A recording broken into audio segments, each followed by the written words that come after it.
Hey, everybody. Welcome to the show. Thanks very much for being here, and hope you're having a great night. We're having an amazing night thus far. Things are going really well. Looking forward to this review and looking forward to the interview that's sure to follow afterwards. Heads up to everybody in the chat. Should anything in the program change and we end up having to shift gears at the last minute, I'll drop the link and I'll turn this into an open call-in show. But right now we do have a format, a plan scheduled. And if everything goes according to plan, we'll just stick to that. But you never know what might happen. So stick around after the review and let's see what goes down. But if we have Micah Curtis come, hopefully we'll get an hour to talk with him. And then maybe we'll do call-ins after that. So let's hope that everything goes smoothly there. So jumping into the chat, seeing who's with us tonight thus far, we've got Velned checking in early. Velned says, I wonder if this so-called snake in the grass, as Micah put it, should skip the interview portion. I'll try to slither by to catch the review portion, though. Don't skip the interview, Velned. I mean, it'll definitely be interesting, and I'll make sure to highlight comments in the chat if people have questions. We'll try to ask Micah as politely as possible. He is our guest. Anything that's on people's minds. So stick around, and you won't be disappointed. Risey Lee is here. He says, "Oi, oi, ninjas! Oi, oi, back, Risey. Great to see you in the chat." We have Wilberforce Wooster greeting his favorite chat member, Risey. So nice to see love happening in the chat once in a while. It's a rarity, but it happens. Cockin Comics says hello. And I do like the little play on Cecil there in the avatar. That's pretty funny. Good job. And Crypto Comics is addressing my people. So great to have you here. I don't know if JDA won his tennis tournament. Depends on how many wristbands he has on and how many things he pulled. Oh, well, there you go. So he got injured, which means he probably came close. I'm sure he gave it his best effort. You're sounding rather lively tonight, Well Read. Are you sick or something? I was sick. I was sick for like a week. I had to take a day off of work. I slept in. And now I'm all energized from all the additional sleep I got that I'm actually going to be able to drink a little bit while streaming, which I don't often get to do, but today I shall indulge. So with that, I'll bring on my co-host for the night. Everybody, please welcome the incomparable, enigmatic, spectacular, stupendous Liam Grady from Earth 4. Hey guys, sorry, it's kind of crazy here tonight. Well read. I'm just looking through her blinds. A young girl here in the neighborhood. She's been stabbed. Yeah, it looks like a tenant's.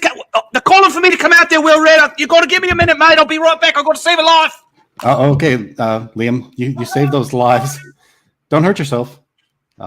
You've only got one nut left, Liam. So you better do everything you can to preserve it.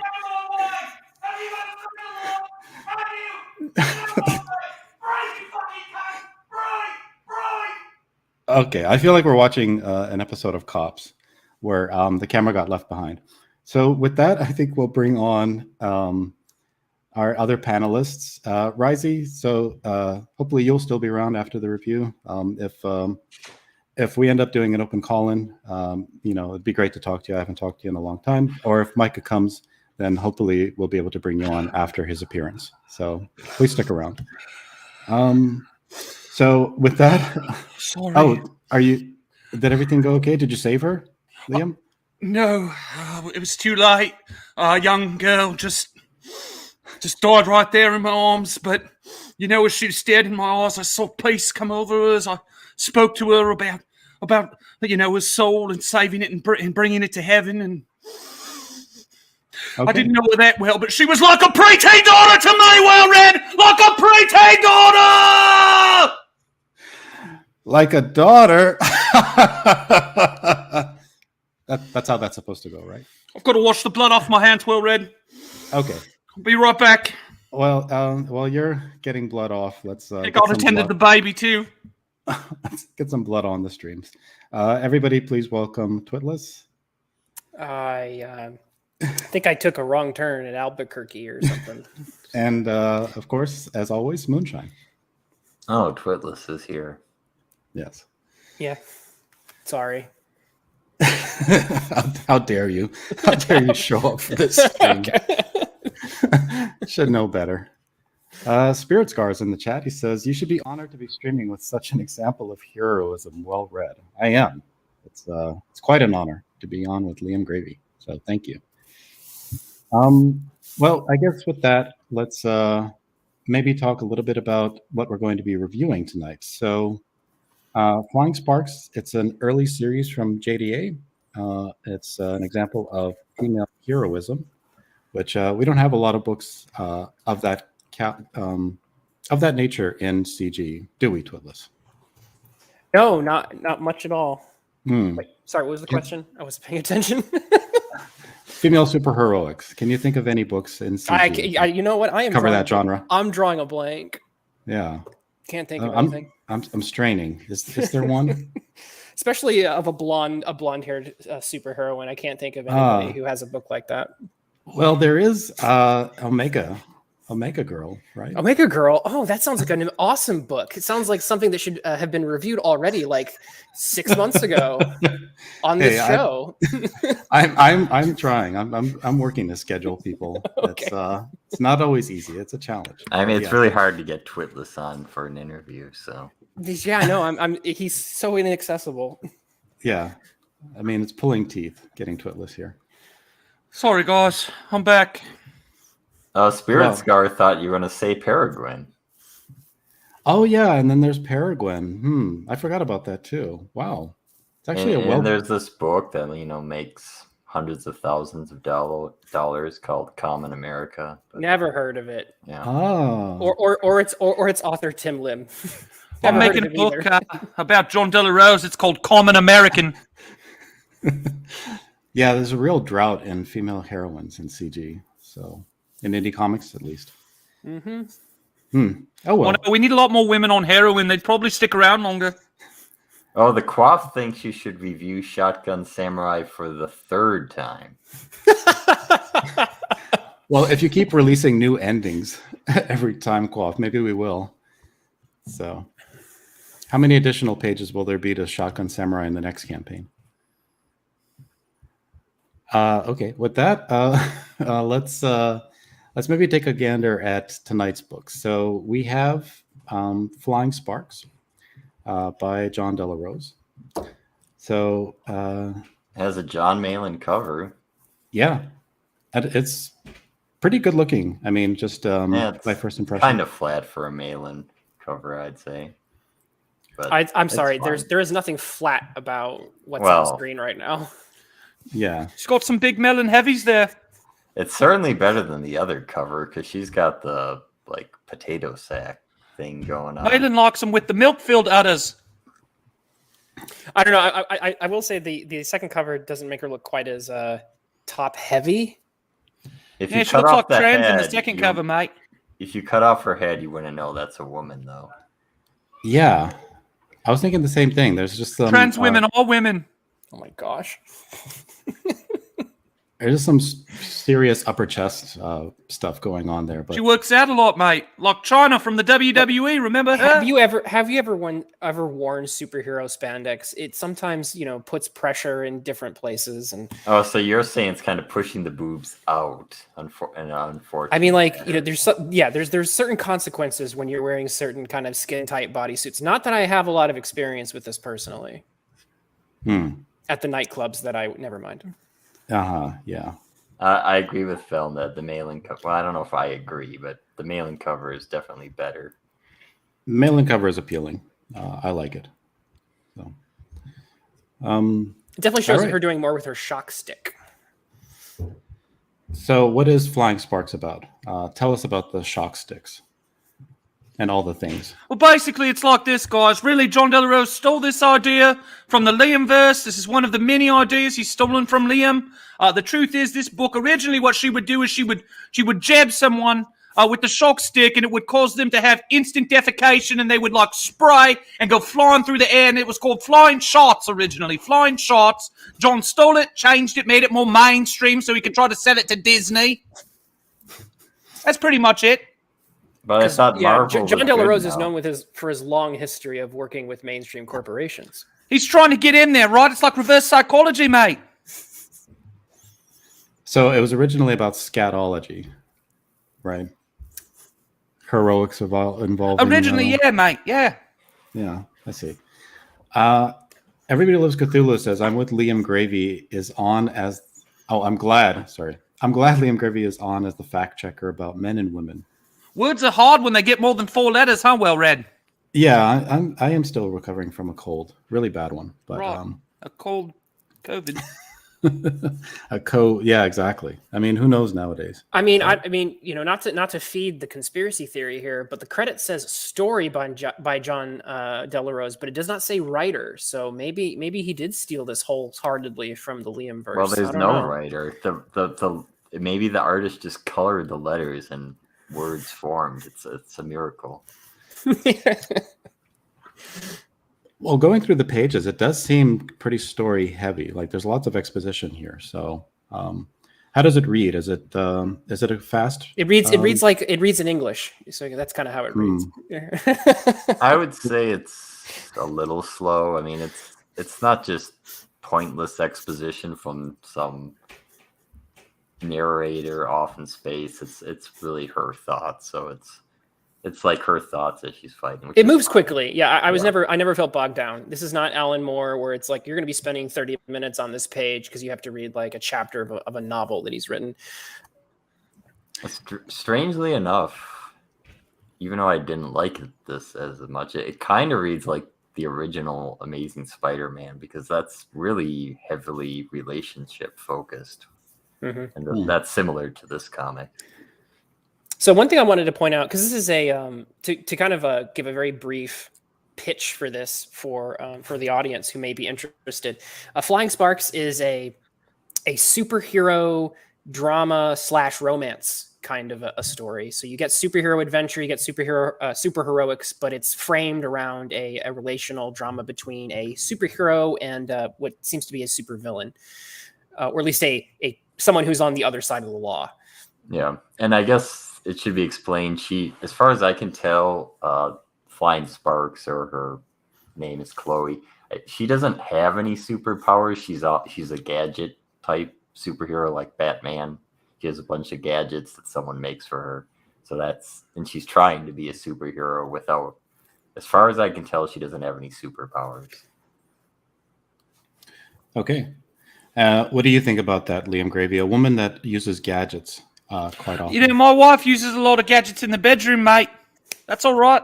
I like that. I'm a 21st century kind of guy. Well, how many wives do you have that use all these gadgets? I just have the one wife, mate. Just the one.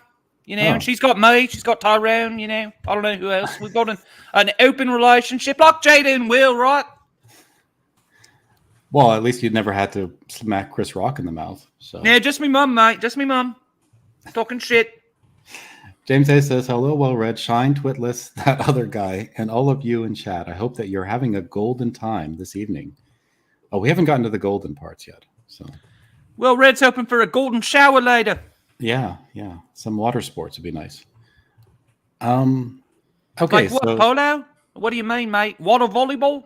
Well, you know, some Marco Polo, maybe. I would point out, interestingly enough, someone's falling off a building just like at the start of Downcast. So maybe that's why John liked Downcast so much. It's very similar. I do want to point something out I do like about this scene. So one thing that John does that I think works really well, because CG and Indie Sphere comics often get labeled as you're just misogynist, you just hate women. And the thing is that Flying Sparks has a strong female lead, but it doesn't feel forced. Because one of the problems that led to CG happening in the first place wasn't because everyone hated the women. It was the fact that the women were being portrayed as all Mary Sues. It was just terrible writing, and women were fighting men who were twice as big as they were, and they were winning just because they were women. And it was like, girl power, am I right, as I kick you in the balls or something. And it was just like grown, eye-rollingly stupid. So in this opening scene, we get Meta Girl, and it's not easy. And the writing and the artwork shows that she's having to fight to win this battle, and she does overcome. But you don't get the sense that she won just because she's a girl. In fact, she kind of won in spite of the fact that she's a girl, which actually makes her victory more heroic. And that's one of the big problems that we see in mainstream, especially in SJW infested territory, is the fact that when you make the victory so easy and gendered, you actually take away from the heroism of your female characters. You don't increase it.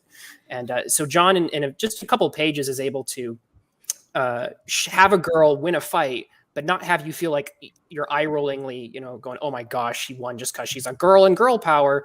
And you actually feel more, you feel more on her side because she's fighting despite the fact that this guy's like, twice her size and threw her off a building. Yeah, but she doesn't literally sucker punch him, but she pretty much does. She hits him from behind with a shock stick, and then she wins. Yeah, she wins. No, it's a logical way for her to win. Yeah, she had to use her gadgets. Yep. So what you're saying, Twitless, is a man who goes his own way. You actually like this comic about a woman As a married man, I definitely went my own way. who goes his own way. Married Mitgow. Yeah, I'm a married MGTOW. Yeah. Okay, MGTOW. that makes sense. Hold on a second, guys. I got to say something to the Quaff and Bats in the chat. That rhymed. It fucks my brain up every time I hear a rhyme. Sorry. Bats, Quaff, I hear what you guys are saying there in the chat. I'm not afraid you guys want to bring it in here. Listen, I don't want a place to stay. Get your booty on the floor tonight. Make my day. Sorry. I had to deal with that, guys. Cleaned up. Make Liam's day. So you say that John is joking about it. John is pretty effective at writing then female characters. You feel like he has a good grasp on the female. John's pretty effective at driving Liam fucking nuts, mate. So I would say that from what I've seen, sorry, I didn't mean to interrupt you, Moonshine. Did you have a?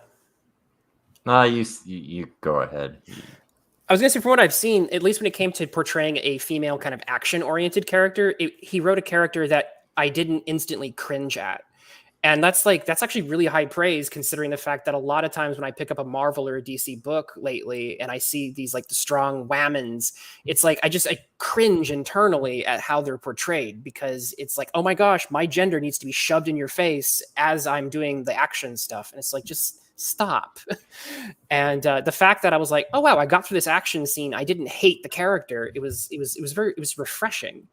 And that's one of the things that I think that CG and some of these indie books can do. There's just a breath of fresh air from just the ideologically driven gender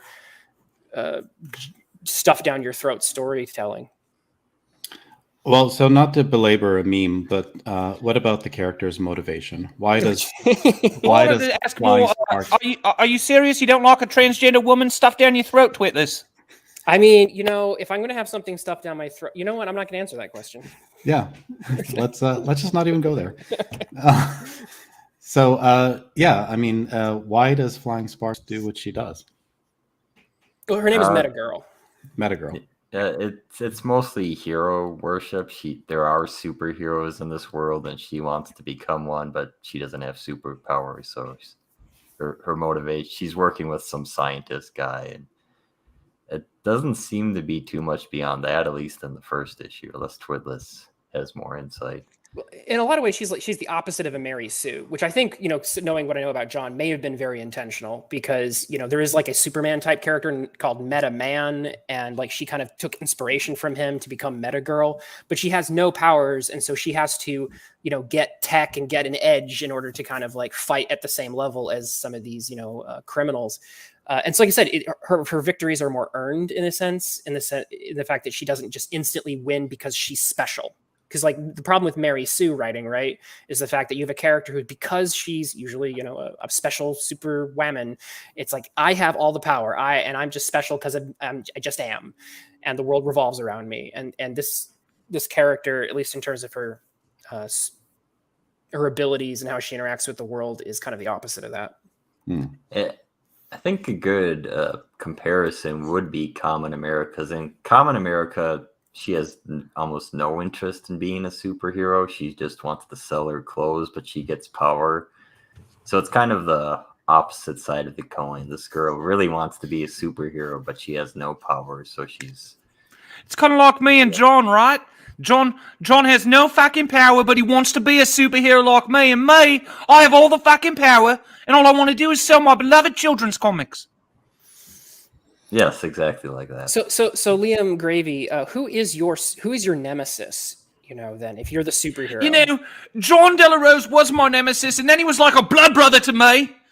But sometimes when I look at this comic and I think about flying shots and I think about all the history I have with Liam 616 and the League of Liams and the Liamverse, it makes me want to stab John Delarose's fucking eyes out, mate. And then I remember with Blood Brothers and I can't fucking stab his eyes out. It's really hard. I'm so conflicted inside. So would he be your Bane or your Lex Luthor? If you were to like put John as a type of supervillain, like what analog would he be? Mole man, Darkseid? mate. He's like a mole man. He's And I'm Hector Doom, maybe. Sorry.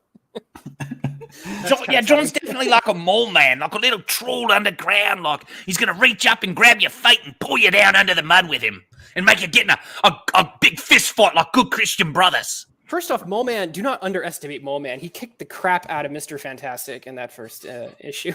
Fantastic Four. Ethan Van Sciver, he's like more like a Lex Luthor, right? But John, he's a mole man. I would say, at least especially for the first issue, what you're looking at here is the B plot, which is her boyfriend. I've forgotten his name. Johnny Benvenuti. Johnny. Yeah, John. What's it called? He has an Italian. He has the mobster name because he's on the other side of the law. So he's like a businessman, but he like gets involved in crime just for the thrill of it, apparently. So this is him selling a stolen painting, and the deal goes wrong. And does it tie into the main story, or is it? Yeah. Yes, It does.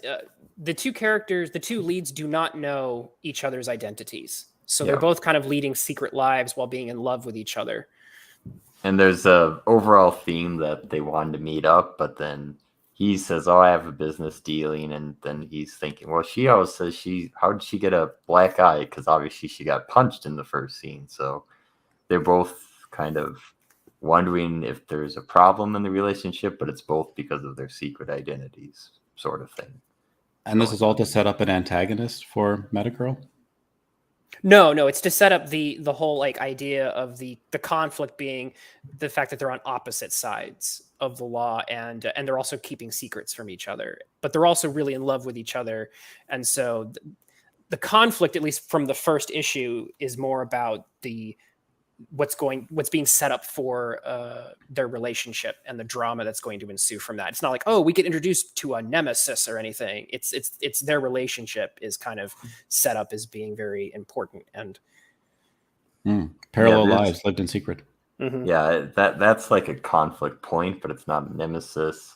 This is Meta Man, so that's their Superman in this universe. So he has superpowers, and at least from these few scenes we see, it seems like he's aware of who she is, and maybe he knows who she is. That gets developed a little bit in the future issues, but that he just gets kind of a touch on him in the first issue. Mm-hmm. So, what about this secrecy? Is it interesting, or does it kind of just meander? I mean, is it a good plot point to focus an entire first issue on?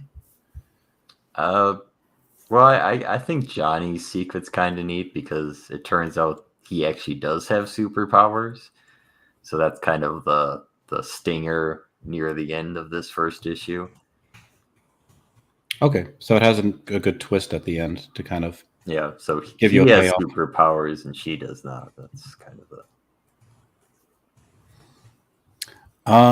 Liam Gravy, you don't know anything about secrets, do you?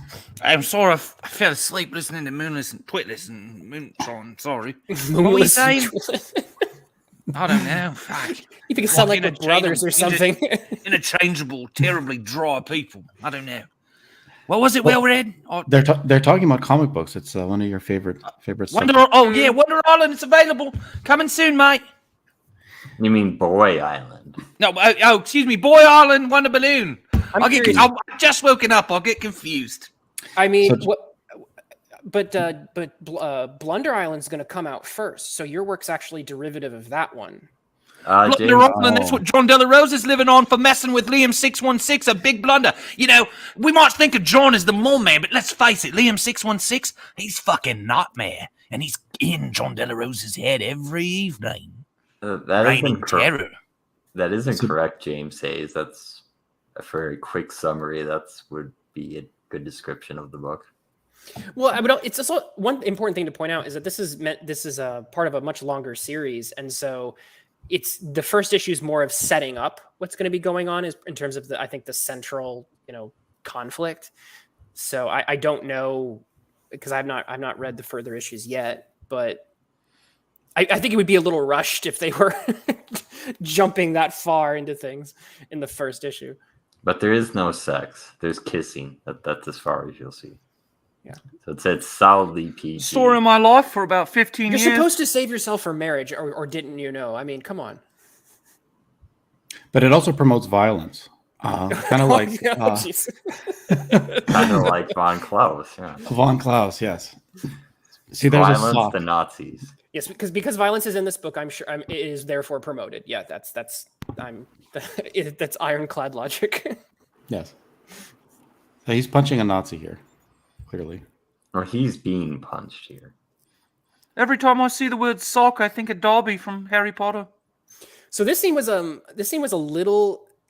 It's cool, but the setup to it is a little weak, and I think it undermined Johnny's character just a tad. Because the setup's supposed to be that Johnny feels like he has no other option, so he has to it's kill or be killed. But the panel that leads up to it shows that Johnny's got like at least 6 or more inches on the guy who's in the kill or be killed scenario, and the guy. We're not talking about in his pants either, mate. This guy just punches him, and then it's like, oh, it's kill or be killed. And I just feel like it would have been a little stronger if the guy had pulled a gun and maybe had it to his head, and then he grabbed his ankle. I feel like it would have made him. Is that what it takes to get you to grab your ankles, Twitless? Put a gun to your head? No, you just give him a Snickers bar. Everybody knows that. Is he's Catholic, huh? Is this making violence look cool too, Velned? I don't know. Yeah. Better not let Indiegogo hear about this. Although they've already canceled John, so. Liam canceled John. Be clear about it. Liam is the one who canceled John. At this point, we need the list that's more interesting is platforms that haven't canceled John, because the amount that have is he's still on Facebook.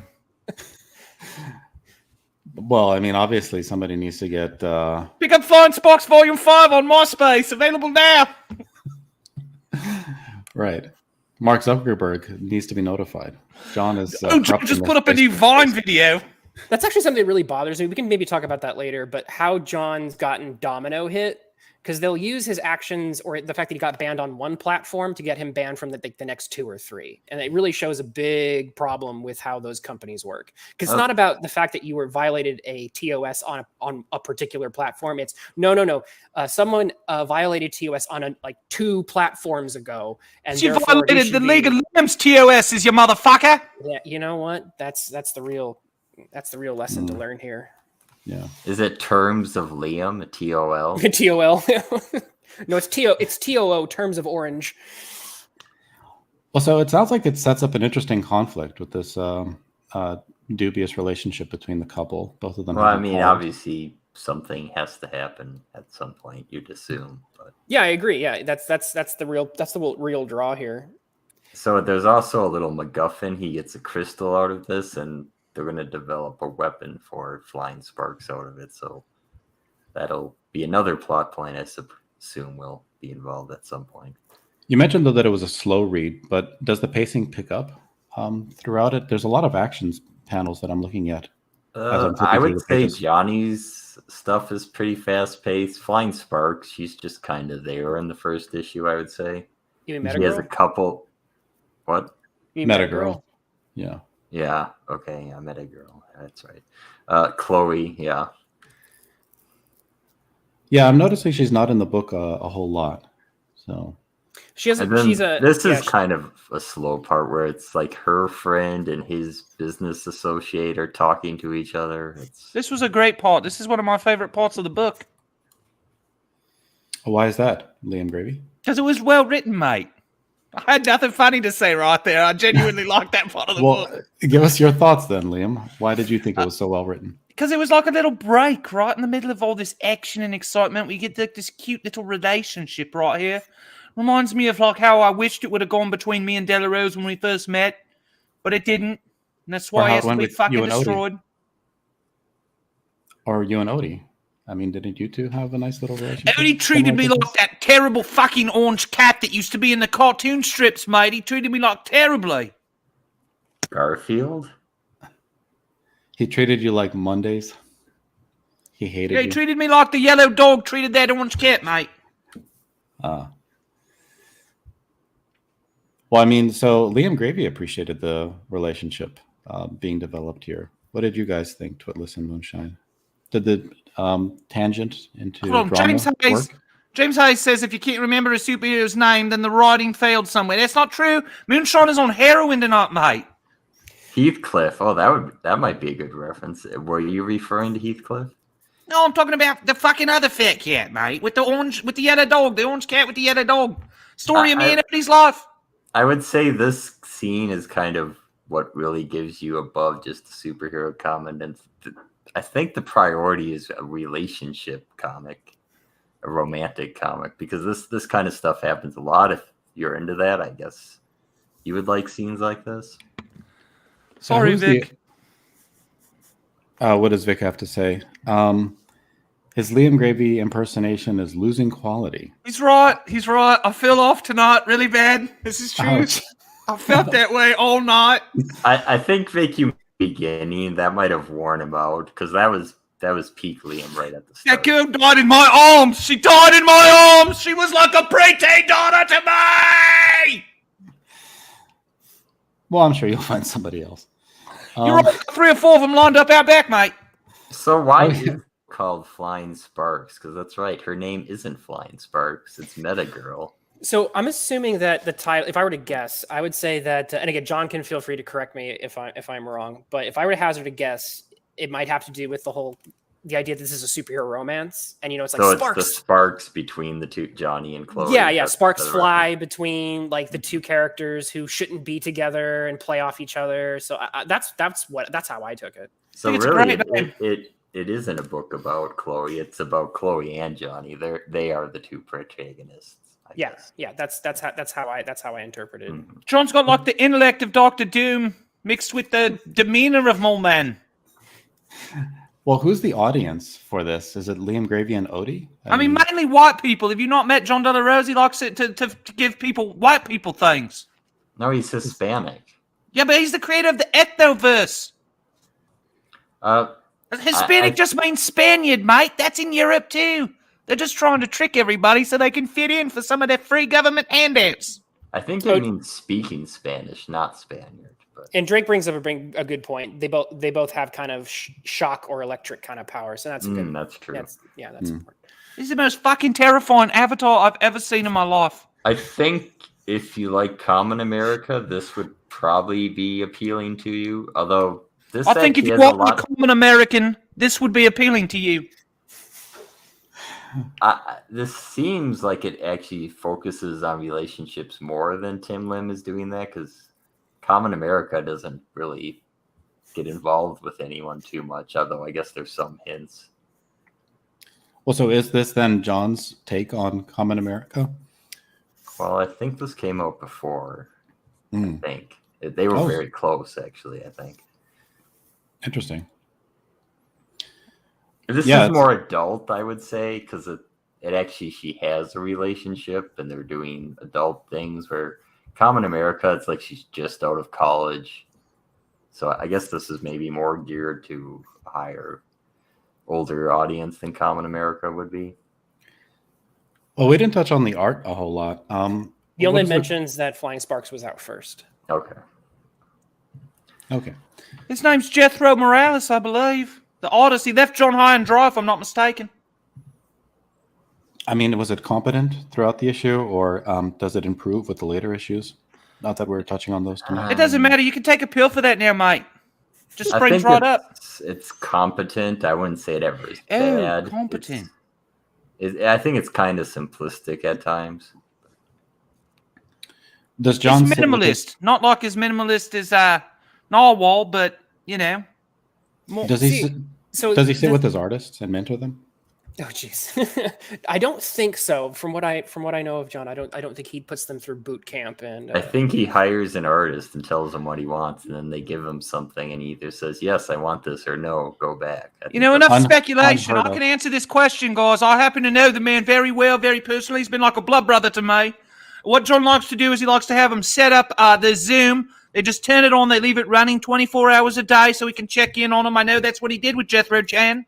And that's how the book got finished, was John cracking the whip through Zoom, monitoring 24 hours a day. Jethro Chan didn't have a chance to sleep, eat, nothing. Get the book done, mate. Oh, what were you going to say, Twitless? So, were you satisfied with the art, or did you see areas where it had room for improvement? I'm from what I'm seeing, because is this issue 2? I think this is issue 2. It's chapter 2. Chapter 2. Well, I think it's issue 2 because if you buy it on Amazon Kindle, which you can get you get them in separate. Oh, I see. Issues. Yeah. And you only got up to the first one. Yeah. Gotcha. But I think I was seeing even some improvement in the second issue. The first issue, I think, is a little the art. I think I did see some room for improvement, which I think in the second issue I was already seeing some of that there.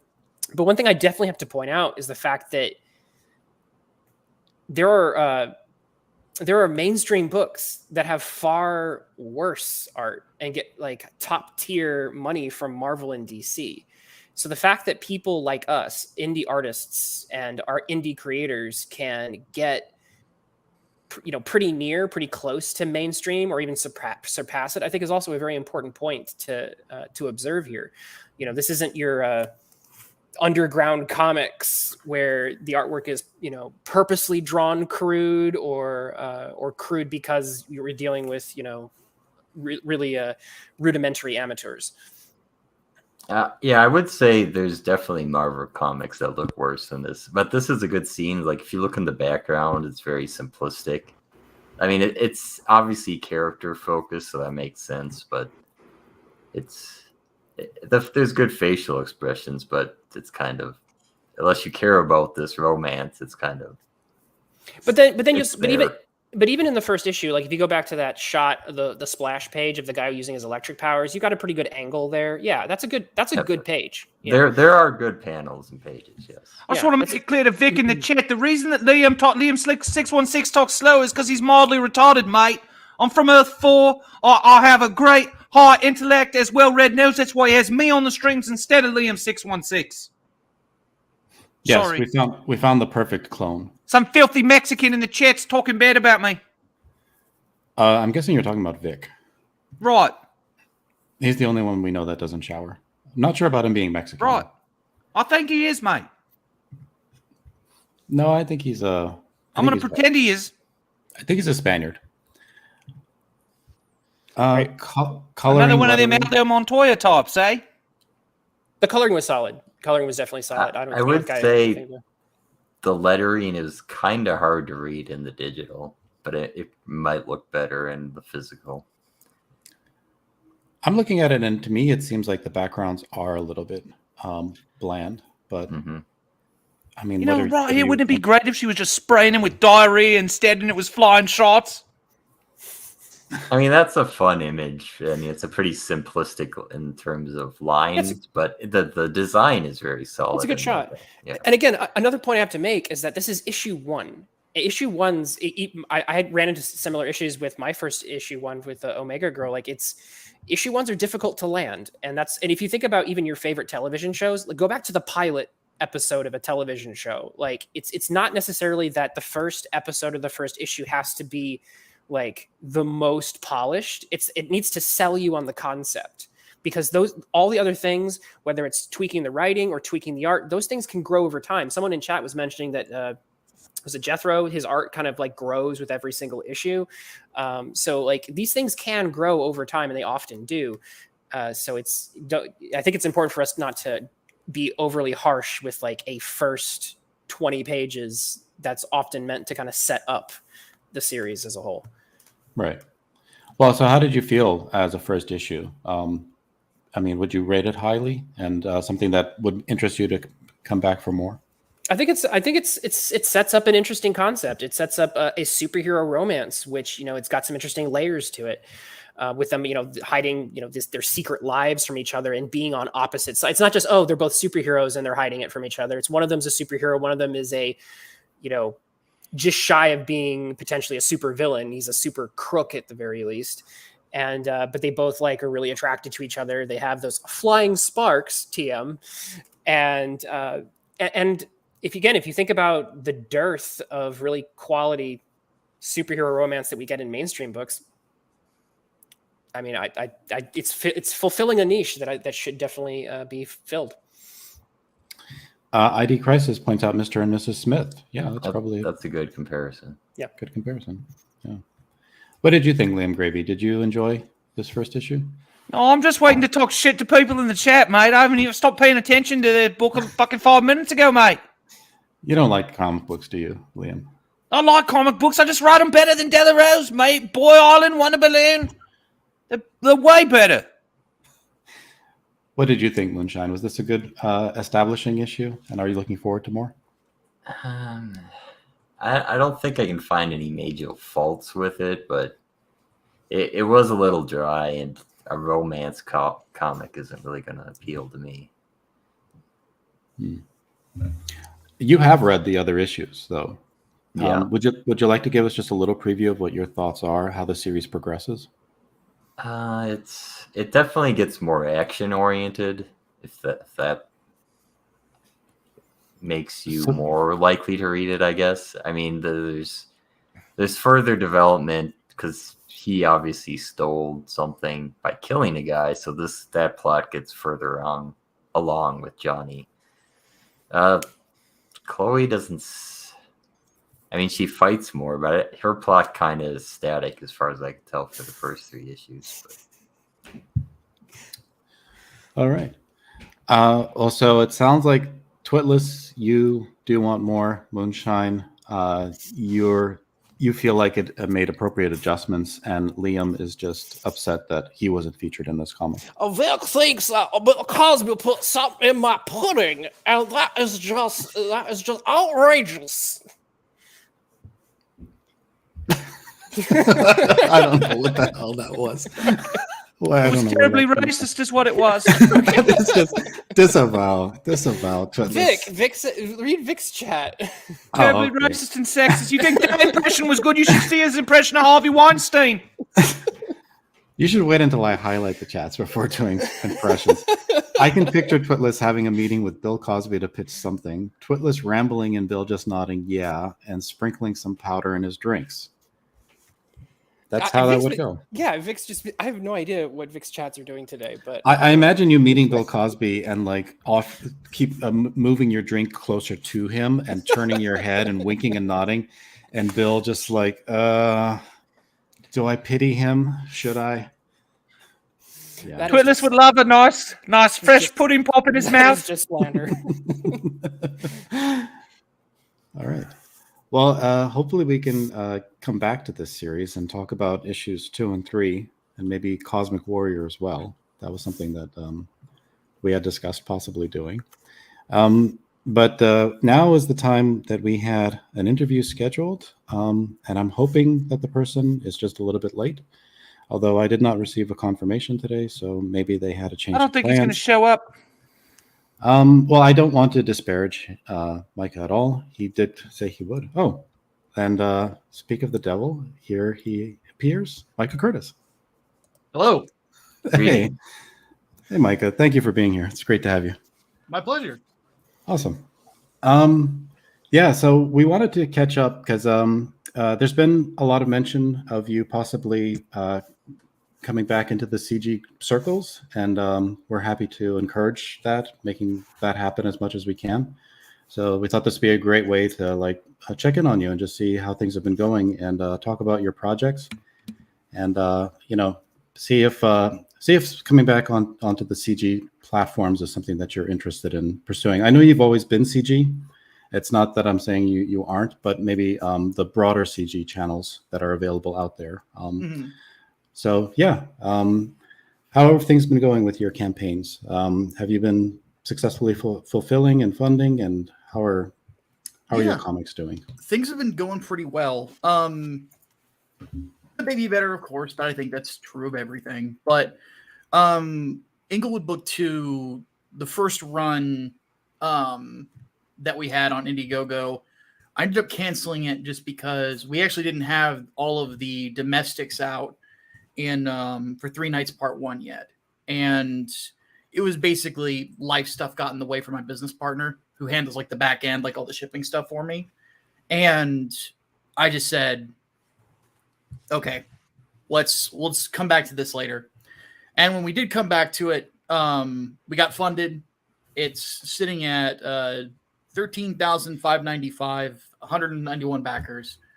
So yeah, things are going pretty well. The one thing that I ended up doing with this, I've been trying my best to make sure that anytime that we've got, we being like me and my business partner, Hatman, whenever we got a book out that we're trying to meet the deadline that we set for ourselves.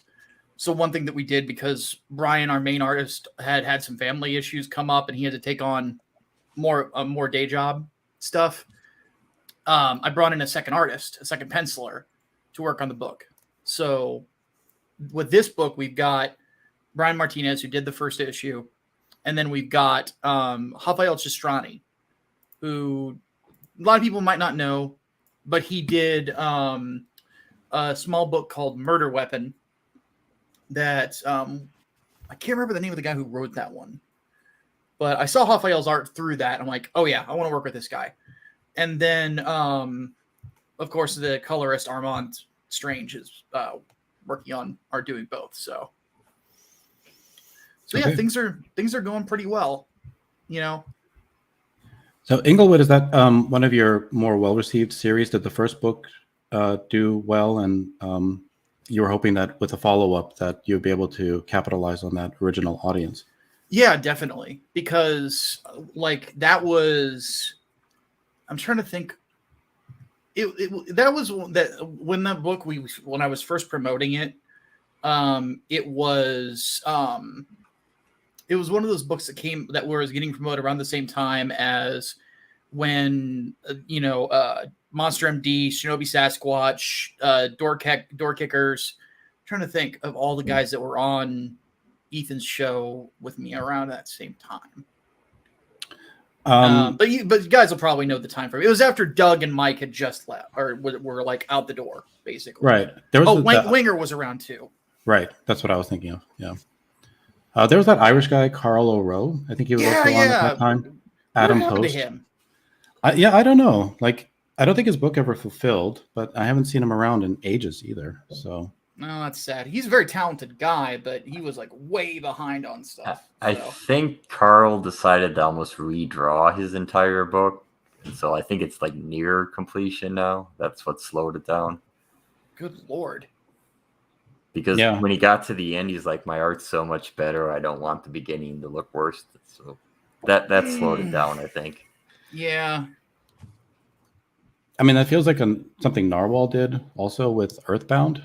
I know he reworked a big part of his book, and I guess you can kind of understand, like, if an artist feels like they're maturing, they want to put their best work forward, especially on their first project, the one that gets the widest audience.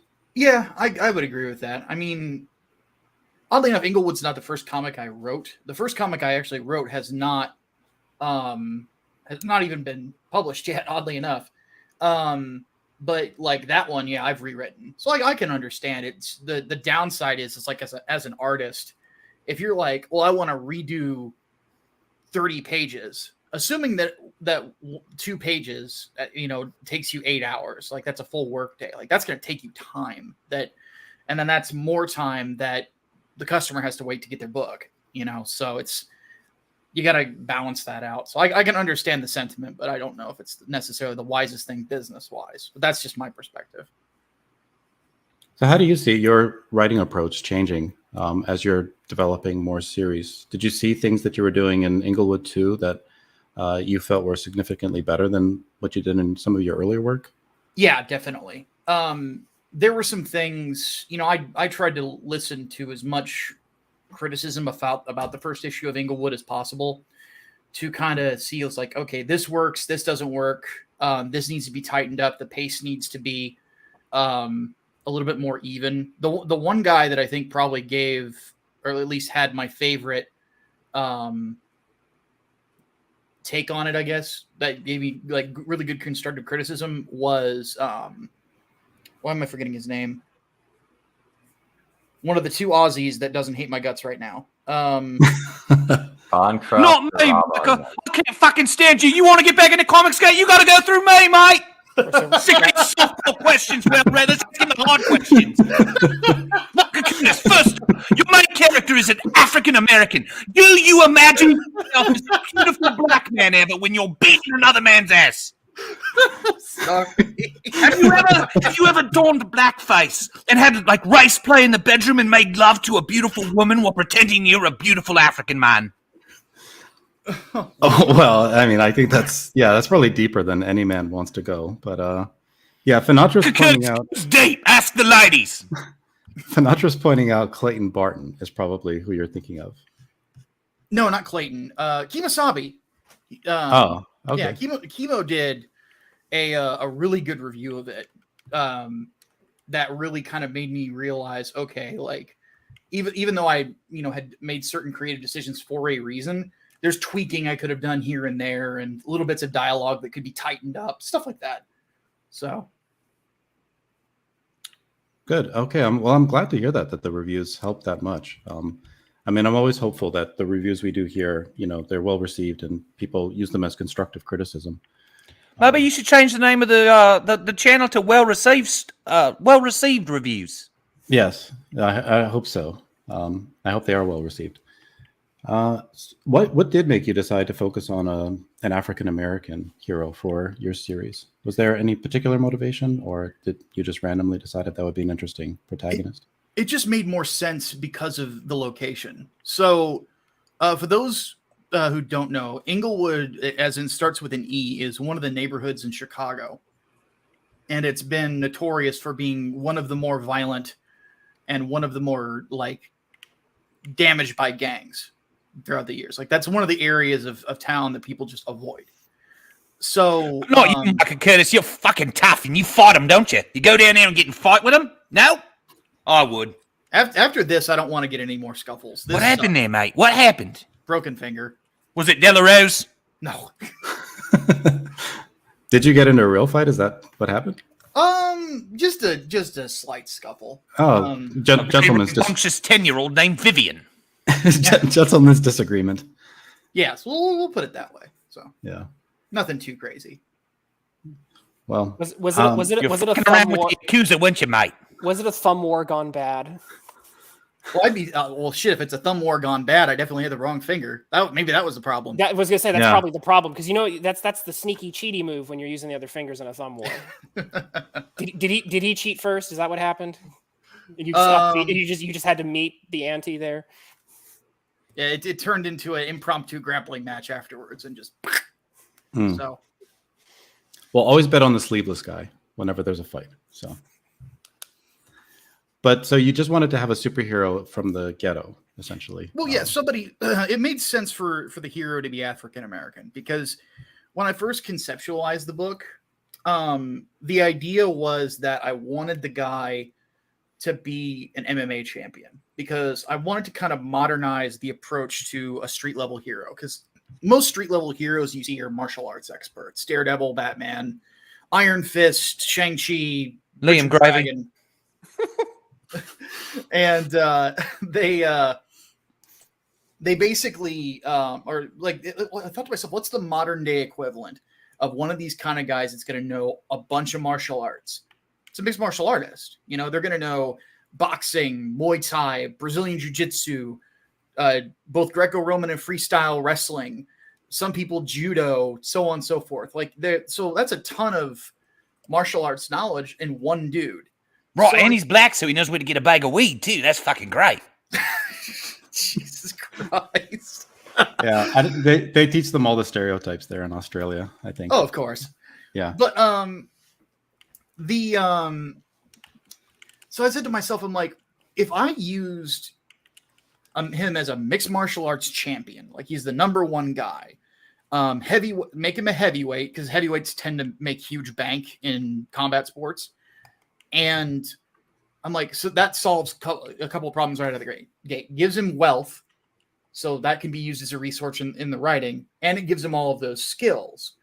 And then from there, I can use those bits to fill in the other things that he's going to need to have a war on crime. And, I wanted it to have it set in Chicago because I'm originally from the area. And I love Chicago. And I also hate what's going on with it.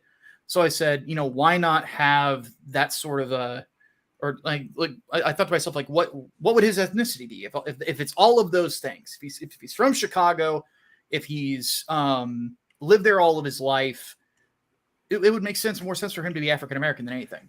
Sure ain't a fucking Chinaman. Well, I mean, maybe for the You know what I like about this comic, though, honestly?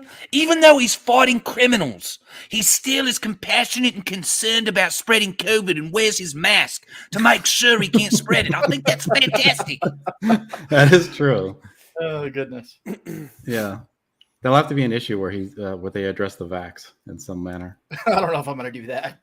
Yeah. Goes around giving criminals the vax. No vax for the blacks. Well, and it seems like it's street level. Are you trying to do a Punisher, but maybe without as much of the aggression and kind of the unforgiving punishment that goes with that character? Since he's in his own neighborhood. Think of it more like if I was getting Night Thrasher vibes, maybe. Yeah, he's not there's Thrasher. a little bit of Night Thrasher vibes because basically I said to myself, like, I wanted to tell stories that have the sort of same grit that like Frank Miller's Daredevil and Frank Miller's Batman have, and I wanted to have it be him to be a very visceral fighter, but not a killer. So he's not quite Punisher. I would just say, if Daredevil, if Matt Murdock had a really bad temper, that's more along the lines of kind of like what you see from this guy. He's punishing when he had the facial reconstructive surgery and made himself black, right? That's it. Jesus Christ. The chat's asking who the artist is. On this page, that's Brian Martinez, who did the art on book 1. And then the first couple of pages that you see on the campaign after Donald's cover, that's Raphael's work. Mm-hmm. I mean, fairly similar, I think. It's not a jarring transition, at least. No, not really. I mean, both guys also, they carry heavy manga inspiration. And when I talk to both of them, like, I've known Brian for years, but they have similar inspirations to what I do. The big one, at least from the East, when it comes to this sort of thing, is Fist of the North Star. So, right. So that's a big one, That's also kind of the reason why I wanted the gangs to be kind of colorful and have, not all of them look stereotypical. Have like a dude here with a mohawk who's really buff or something like that. Do you like North Star because he's a homosexual? No, definitely not. I like him because he's a fun character, and I've read Alpha Flight. By fun, you mean like gay? Jesus Christ, dude. I would say like the villains kind of have like a Final Fight vibe to them. They're like slightly exaggerated street punks sort of thing going on. I can tell you a little bit about that. I used to be a punk rocker back in the day. Yeah, we heard of some of that, Liam Gravy. Don't get me started, mate. No. But this is all about Micah and his book and his upcoming projects. So this is now in demand. Yep. Are you planning to go to print fairly soon, or you're thinking of keeping it open a little bit longer? The hope is to go to print sometime during the summer, but I think that we'll probably keep it open a little bit longer after that, just to sell any overprint possibly.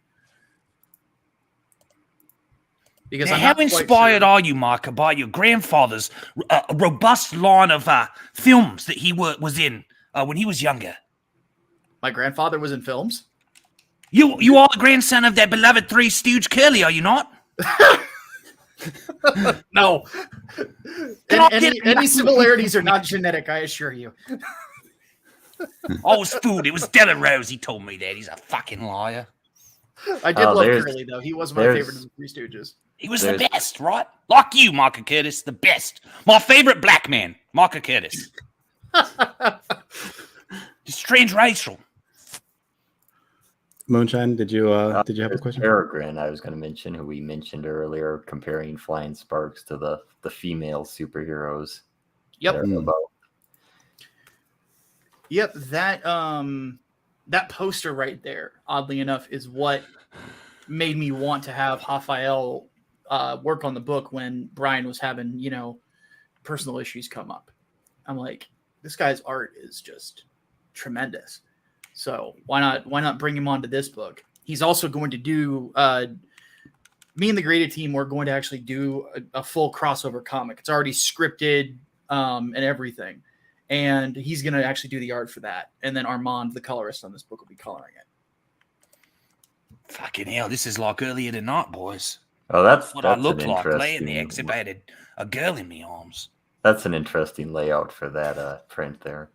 Yeah. I'm afraid though that it promotes violence. So Yeah, I'm going to get reported, aren't I? Happened Right to there with Vaughn, Vaughn. Yeah, Happens to anybody now. I guess so. I don't know, how could you make a superhero comic on Indiegogo and not promote violence? If they're punching someone, does that promote violence?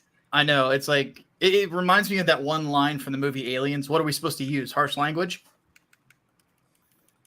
Yeah, I mean, it's a comic book, so. Have you ever thought about maybe just having him sit down and talk to these people about like why they're a criminal? Maybe over like, just a dinner or something like that. Maybe a conversation, black man to black man, could maybe sort these things out. I mean, that would probably end your fucking, your comic book, right? Because everything would be resolved. But maybe. I'm also pretty You don't sure have to that see that. when it comes to that whole concept of promoting violence, it probably comes down to who it's violence against. Because I'm pretty sure you can do like punching Nazis and get like front page of But Kickstarter celebrated. The campaign that was taken down was punching and shooting Nazis, literally Was it? Nazis. Well, and then there was also, well, I guess if we're just only talking about Indiegogo, I don't know if too many, didn't Kami Mark run into that problem too? Yeah, he had some problem because he had Nazis somehow involved as a parody or something, right? Yeah, and like they were like, I think that they tried to get him because like there was a swastika up there. I'm like, but those are the bad guys. And then I think one thing with this comic book, I haven't heard any guff about it being on there. I could never put it on Kickstarter because it's white guy writing black character who also is fighting other minorities, which if I remember right, they dinged Micah Miller for trying to put Lone Star over on Kickstarter, and they kicked him off. Nah, that was a white guy. It wasn't a black bloke. That was a white fella. Because it was Lone Star fighting M16 or something, even though he was saving like a black woman. You mean from MS-13, right? Yeah, MS-13. I don't know if you could fight an M16. You'd probably lose. I guess maybe. Yeah, I mean, do they really scrutinize at that level on Kickstarter? They're looking for racial. They did Mike Miller. It's probably because it was Mike too, though. To be honest. Yeah, I think it's one of those things where if they don't like you, they find a reason and then they can just go with that.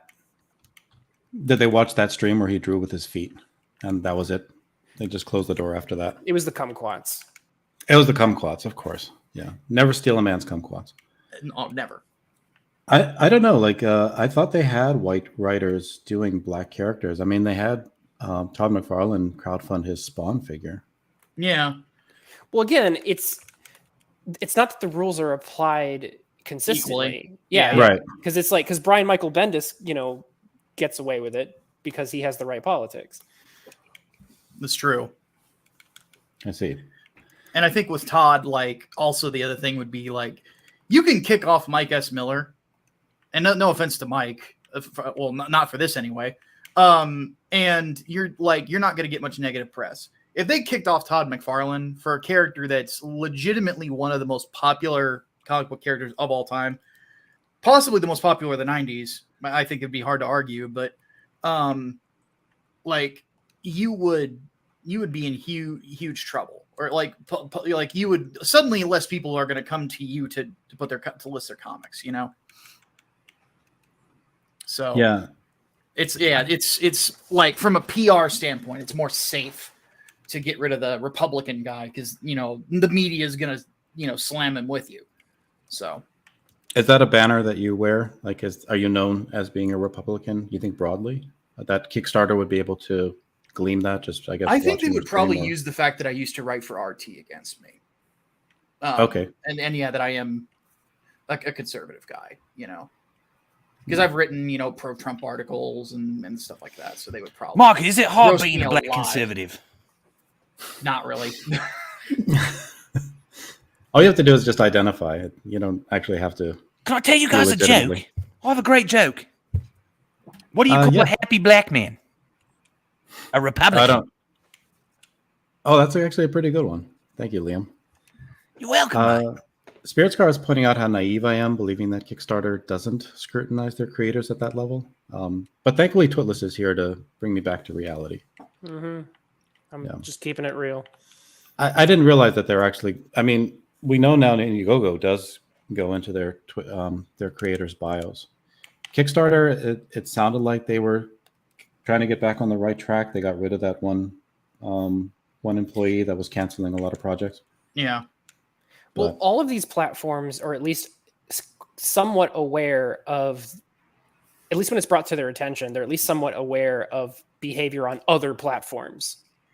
Because they use that to say, oh, we sometimes monitor, or at least when we find out something that happened on another platform, we'll ban you here. So, Yeah. Or does it just matter when somebody makes enough noise? I mean, maybe it wasn't that Indiegogo was scrutinizing it. Maybe it was just the fact that Liam just pointed it out enough times that they felt that they had to act and do something to satisfy him. Liam, you're right. I think that the corporation is more benevolent than we assumed. is it? I'm sorry. I'm just messing around. Is it Indiegogo deferring to your demands, Liam Gravy, or do you think that they actually cared that John DeRose was talking? Liam 616 responsible for the destruction of the mole man, not me. Right. I wanted to bring peace. First I wanted to fucking fight John DeRose and stab his eyes out and then steal his family and raise him. But then I realized it was just Testify driving a wedge between us. And so now I've realized John is actually like a blood brother to me, and Liam 616 is the cunt I want to get in a fucking octagon. Cider Hype points out, I wouldn't say that, Micah. Tim Lim is very conservative and beloved on Kickstarter. Kickstarter labels Common America our choice when it goes up on Kickstarter. Really? That I did not know. I admittedly,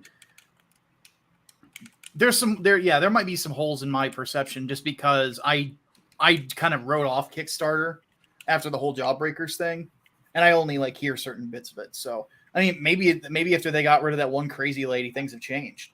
So, and hopefully for the better, because at the end of the day, if you just start kicking off people for whatever, just for political reasons, let's say that the person doesn't even has moderate politics, so they just don't, they're to the right of Stalin, you start kicking a bunch of people off, then everybody's going to take notice, and then less people are going to want to come to your platform and essentially make you money. So, I mean, it seems like Indiegogo is going in that direction, though. I mean, they do it for Liam over John DeLaRose, and now whatever happened with Vonster, which I don't want to speculate, but there have been tweets made on Twitter defending that decision and kind of using really really tenuous arguments to try to justify it. Yeah, I've seen some of that. And from what I can tell, the campaign is at least still up and still able to bring funds in. But I do think that the thing with this whole false flagging thing is that I don't think people or anybody in general, not just Liam, but anybody who has done it, realizes the floodgates you open there. Because once one guy goes down, doesn't matter who he is, eventually there's going to be people who have interpretations of what the rules are and how they work. And they can, flag you and bring a campaign down for whatever reason. and make it that much harder to put out there. Martina Markota had a similar scenario. I mean, what was that, last year, 2 years ago? I don't remember. Something, about 2 years. And I talked to her about that, and like the whole thing made no sense because she rather obviously had the copyright to Lady Alchemy, right? To herself. Yeah. There were times where she was like, that book was left in purgatory because of that is a better metaphor. Pandora's box, yeah. Yeah. Because it's much more chaotic. But regardless, just constantly reporting and saying that, that they own the copyright when they didn't really have any evidence that they owned it. It was a mess. So it's a scary scenario. It definitely stresses me out a bit. I won't lie. Well, and now it could happen to anybody. I mean, it could happen to Liam, theoretically now. I mean, he could have been the instrument of his own destruction, ultimately. Oh, yeah. I mean, what's stopping somebody from doing the same thing to him? Whether it be somebody who just doesn't like him, like, let's say, I'm just using a random name here. Let's say like Thomas Royal got a wild hair up his ass and tried to do that, right. Or some social justice type. It just depends, I mean, do you think he thought these scenarios through, or was he just kind of acting on emotion pretty much? Liam specifically, probably mostly acting on emotion. And the first round of times that he did this, several people, myself included, warned him that this is not a good road to go down. It was like, I told him not to, Tug told him not to. I'm pretty sure that RGE did, if I remember right. It's like, do not go down this road because, again, the same thing can be used against you. And it's, it shows it really more than anything. It shows that you're just scared of what people are going to say. The best thing to do is laugh it off. And I mean, why doesn't he listen though? Like, what's the issue there that I have no clue, dude? He can't conceptualize these ramifications. I mean, to be honest, if I knew, I think if I knew why he did the things he did, maybe I would have been able to, wrangle him in the right direction. But as we obviously have seen, I failed at that particular job. Oh, sorry about that myself. Dark Gift mentions he tried to steer Liam to a different route as well. Yeah. Liam Gravy, why don't you listen to Micah? I mean, he's giving you pearls of wisdom here. I don't listen to black men. Cause a lot of trouble in my life. Oh, they do. Have they? Nothing personal, Micah. They've Probably done the some nicest damage. one I ever met. They've done some damage to you. Have they broken your heart? Broken my behind, mate. Oh. Well, I didn't think they had a lot of black men in Australia. Are you maybe confusing? I'm raising a fucking half-black kid right now, mate. What do you fucking think? I see. Well, It's like I a think son to me. I thought that was Bancroft's kid, but we'll take your word Fucking for it. Tyrone's. Went out for fucking cigarettes 6 weeks ago. He hasn't come back, mate. Me with the fucking kid. The chat is getting worked up. So Velnet says, and I don't know, I thought maybe Velnet also had an issue that they mentioned earlier, Micah, about something you guys discussed, but I don't remember what it was exactly. I don't get it. Things in Comicsgate change so quickly. You never know who you're covering for, who's going to be crazy next week. Like, Comicsgate is on the spectrum, mate. You just got to, thrive in the CGU, like I did. Did you feel like you obfuscated for him on Twitter, or were you just trying not to delve too 90% of deep comic into? skaters don't even know what that word means. Were you just trying not to delve into his drama too deeply? I'm trying to remember back to those days, because I'm curious as to what he means by obfuscated for him. Because maybe act like an because I apologist. remember people confronted me on it, and I flat out said I don't agree with what he's doing. He might, and from one thing I do remember saying is I said there might be a legal argument that he can do this, but should is a completely different thing. Should, I think, being more important. I could take my shirt off right now if I felt. I can do it, Michael. Let's see them muscles. I mean, but according to check, I want to see the looks, right, mate? Probably wouldn't be wise. Fucking beautiful black man like you flexing on camera. I don't want people to lose their lunch. you can't tempt us like that and then not deliver. That's just Let's bad see that. showmanship. When has a dream of being held down by a man your size and made love to you? This is why I should have used a different idea. But You should have. So now you're locked in. We want to see Just that. take off your pants, mate. but So you were going, yeah. Where was your? but yeah, but I don't. If I did, I shouldn't have, because at the end of the day, I didn't agree with it. I think the thing you most offended him on was you agreed that he was right about the number he put out for paying Odie, and I think you still agree with that. So I'm trying to think how much he told me he paid him, because you got to keep in mind I can only go off of his word. Fucking pay Yeah. that cunt anything, mate. But he told thought me between, because he also did a video about it, because I talked to him about it while the whole drama was going on. He gave me a number that wasn't too high of a page rate, but wasn't the lowest I've heard. I think it was somewhere around, it would have averaged out to like 90 a page. that sounds about right because now he says about 25,000 total, which would be about the same, I'd guess. How many Because pages was Xenotype? 200 pages for Xenotype, so that would be Yeah, 18. roughly around there, yeah. This So is that's what he told me. Yeah. You know, I never, you know, I'm not gonna call him a liar on it because I've got no evidence otherwise. He did the video, but I don't remember what it totaled up to. It was 20K something. I Gave think. him 50 of his rarest pogs and a dozen fucking slammers, mate. Tom is negotiating on your behalf, Micah. He says, if you get 2 sales, you'll take off your shirt. If I get 2 sales, I'll change into a sleeveless one. Ah, well, that's appropriate. We were looking forward to that kinky chest. Change on camera, though, right? So what is this Inglewood box? Because this was like at the top of it, right? Yes, this is the box tier. That box, by the way, is just a quick mock-up that I made. But this one is I copied EVS's homework and said to myself, you know, why not do this? Actually, no, that's not completely true. Optimus and Xavier from Grade of Point 5 gave me the idea. They're like, you ought to do one because it's like you've got issue 1 and issue 2 you're selling on the campaign. You've got a black and white cover and you've got a color cover. And then you've got art prints and you've got posters. You could get a book or a box like EVS is doing, and then like what Charlie's did with her book, and fit it all in there, and you know, find a way to make it, you know, special. And bing bang boom, you've got a really good package for people who want to get basically everything that's there in just one spot. So, and then one thing I did was I paid for, you know, another print to get done, and then paid for another poster to get done and made them exclusive to the box as well.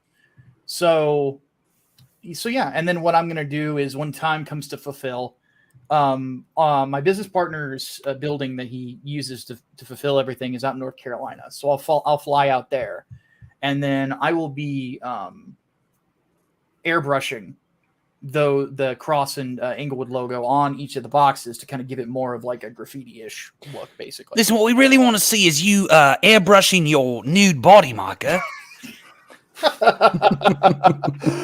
Oh God! True question now, honest question. Will you ever have an issue where your character finally meets his father?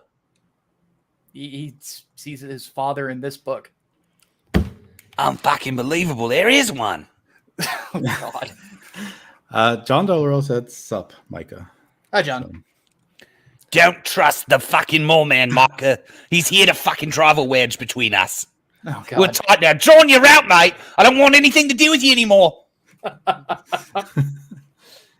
Yeah, he was saying that recently on a stream. But I mean, I guess you never know. More importantly, the chat says Ahmed Reina deserves a review copy of the box.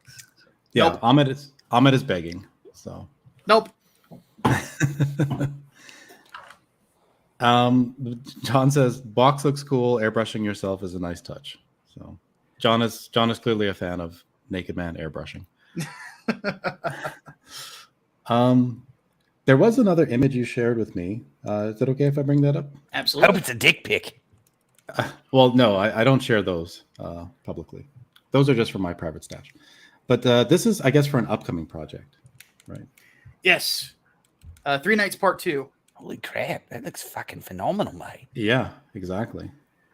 Yep. This is I know people have been looking forward to part 2 of 3 Nights, 4 Days. And Preston's he's obviously a super busy artist, but he did get Preston Porter drew this? Fucking no, hell. no, the Preston Acevedo.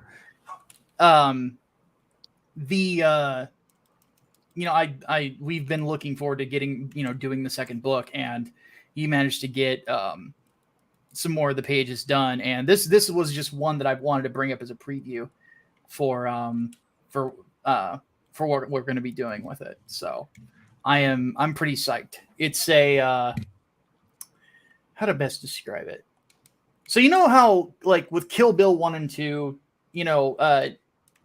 the first part is the super actiony bit with a little bit of character development, and then the second one still has action in it, but has is a bit more of the background fill in.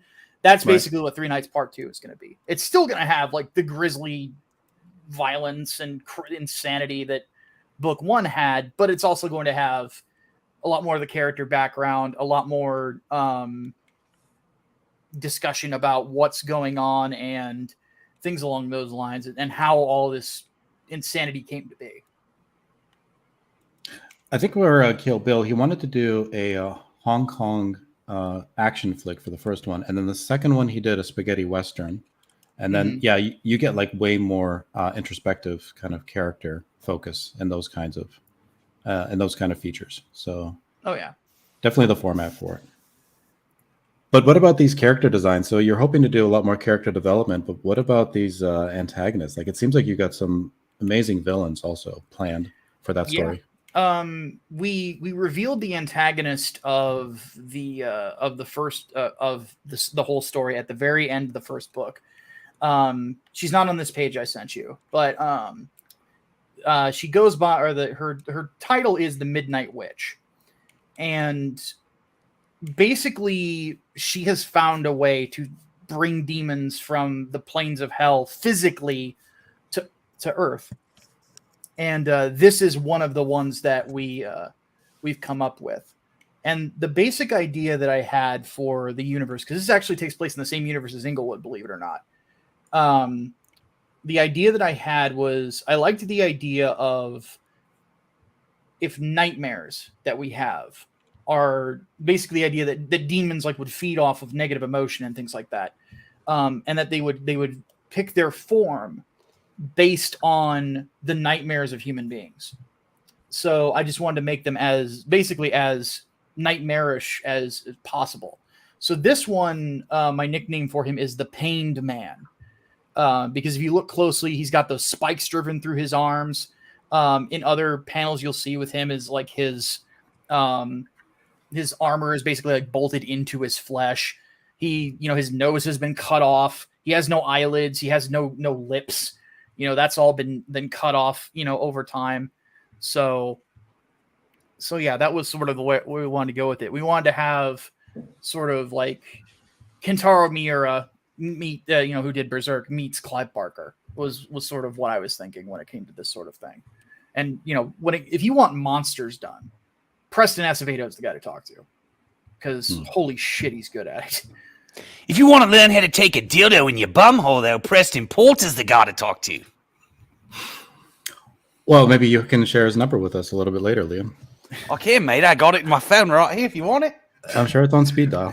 Maybe that'll be his... he'll put that on his business cards in the future. God, he'd make fucking videos comic about me book for the next writer 8 years. and gaping professional, like something like that. Gape trainer. Yeah, Clean exactly. Artist Pro Secrets. Exactly.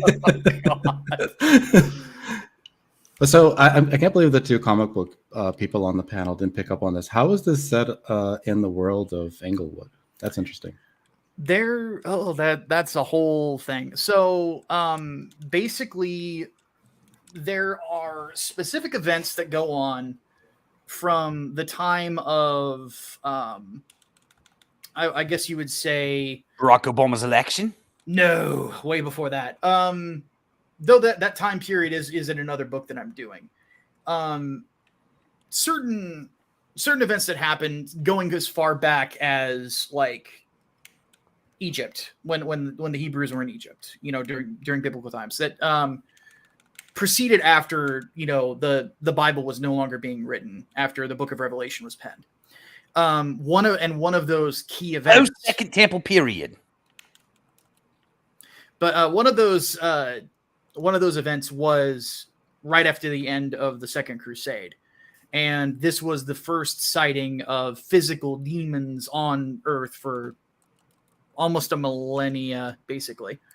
And what will happen is they'll have this, and then there's another book that I'm doing that introduces creatures of the night, vampires, werewolves, things of that nature, called The First Servant, that hopefully we're going to put on Indiegogo later this year.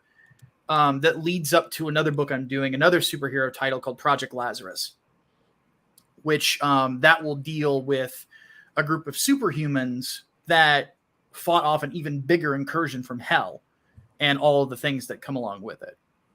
So, and then that basically elements that happen in that book will be reflected in Inglewood as Inglewood goes on. So. So you're keeping yourself pretty busy, it sounds like, with all the projects that you're working on and developing. When do you find time to dance at the nude club, Micah? Fridays at 12:30. Nice. Where do you find time to wrestle with men and break your finger? Only real when they make the question. mistake of getting on my porch.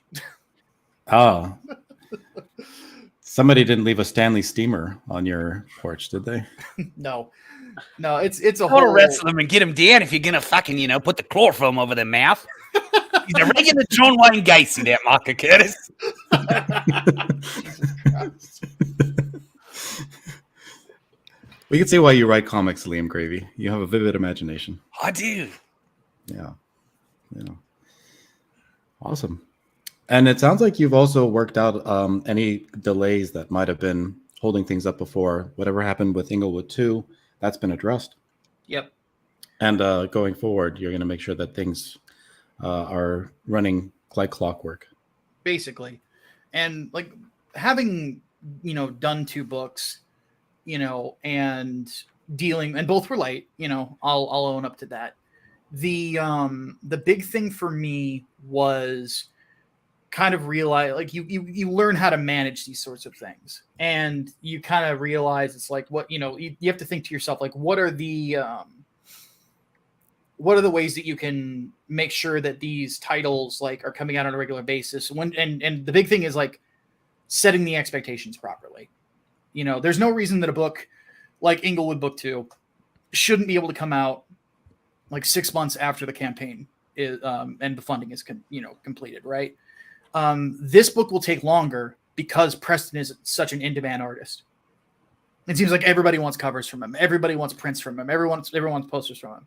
So like this one, whenever he and Oliver, who's doing the colors, whenever they are done with the cover, that's when I'm going to launch that campaign.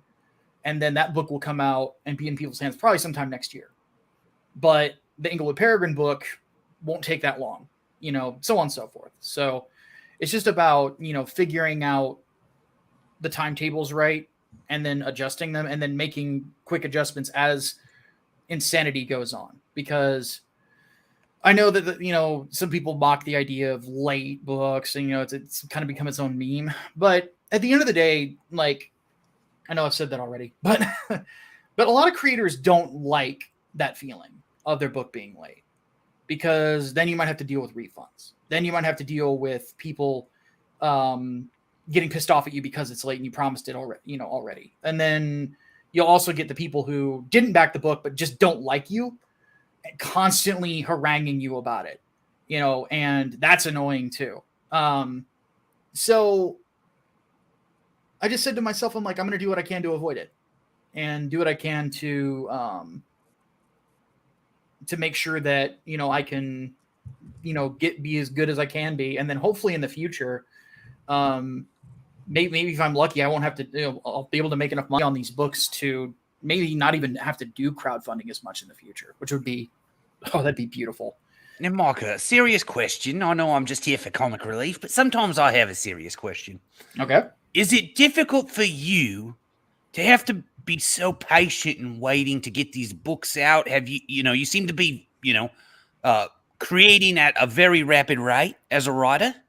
Have you thought about doing novels in between like John De La Rose does? Just to get the energy out. I actually have a novella I'm working on. So yeah, I had thought of that.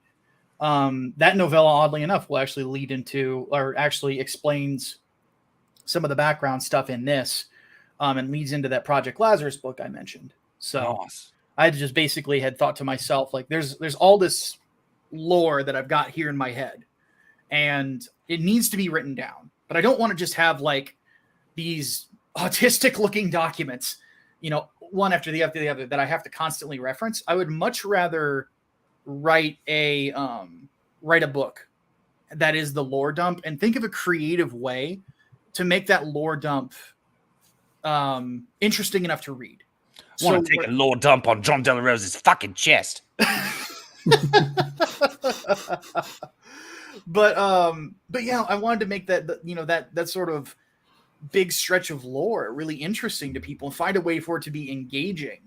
And that's one of the great things about being a writer, is you get the opportunity to do that. So yeah, that is something that I considered, is like, why not have a companion book that I could write, or things along those lines. I told myself though that I want to stick to this universe as much as possible, because it's my passion project. I won't lie. And I told people years ago when the whole Comicsgate thing started, I said, if I'm going to get into this, I'm going to try to make a universe of my own. And then now it looks like there's actually going to be things where I'm going to be doing a book for Graded's Reconstruction universe that'll be in the same universe as Peregrine. And then there's another book that I'm doing that's not in this universe, that's a mecha, that'll be later too, that Xavier and I are working on. So, but this is kind of my main focus. Well, there was a question in chat. Are there going to be tits and hot women in your book? Oh yeah, I wanted to bring Absolutely. That up. Yep. Absolutely. Amit won't back, and he's a super backer unless there are tits and hot women. Oh yeah. That is definitely something that is worth having in my books. So you don't have to worry about that. Okay, Amit. So you better get your wallet ready. And is Preston still doing his own books? He had, I don't remember what it was called, like a motorcycle type thing. Yeah, he's got both Doc Salem and Rockabilly Road Trip. That's what it was. Yeah. Yeah, and he still plans on doing those. I need to actually talk to him about what he was wanting to do with that stuff. And he also has another book that he and Brian, the writer of Six Gun Gorilla, want to do together called Nine Devils. That I'm really looking forward to whenever they get to that. That'll be really cool. How many pages is this book expected to be? The 3 Nights Part 2 will be 45 pages. Maybe a few more, depending on if we feel the need to like make some of the pages a little bit longer, decompress it a little bit. So Dark Gift is correcting me. He says Amit is the super beggar, not the super backer. So my bad. That's probably true. And I guess you're establishing a world, and you want to have this to be an ongoing series. Absolutely. 3 Nights, I don't know if we'll go past this book. We do have a prequel planned. We actually want to do at some point, because I talked with Oliver and Preston about this prequel idea I had, which kind of covered the Siege of Jerusalem, which is how the 3 guys met. That would also fill out some backstory about well, I'm not gonna spoil what it'll be, but find a way to kind of interject some supernatural shit into it, and and then basically make that a part of a like a collected edition, maybe in a year or two, and then have it be a leather bound. Because Preston really wants to do a big leather bound comic. I'm like, you know what? I love the sound of that. So I figured, add something more to it. Maybe, we'll see what happens when we get there. But yeah, say that's, we'll probably see these characters again. Are you a fan of leather, Liam? Oh, I'm a feather of like assless leather chaps. But other than that, not really. Oh, well, maybe you'll show us sometime. I'll be happy to, mate. Yeah, I can put them on. I mean, I usually like to just do this in the nude, you know. Mm-hmm. So I noticed that Micah, you seemed relieved at the prospect of not having to do crowdfunding anymore. Could you go into that a little bit? Are you not having as much fun with it? Do you see a future in it? What is your current disposition towards crowdfunding and regards to comics? What are your thoughts about that whole can of worms? So, given the fact that I don't make enough money off of comic books to like make a living off of it, alongside that and like the live streams I do and things like that, I make enough money for it to be a part-time job, but not really like full-time. I have to work a full-time job on top of that. So crowdfunding it by itself is innately stressful. And as such, like I hate the stress of it. I really do.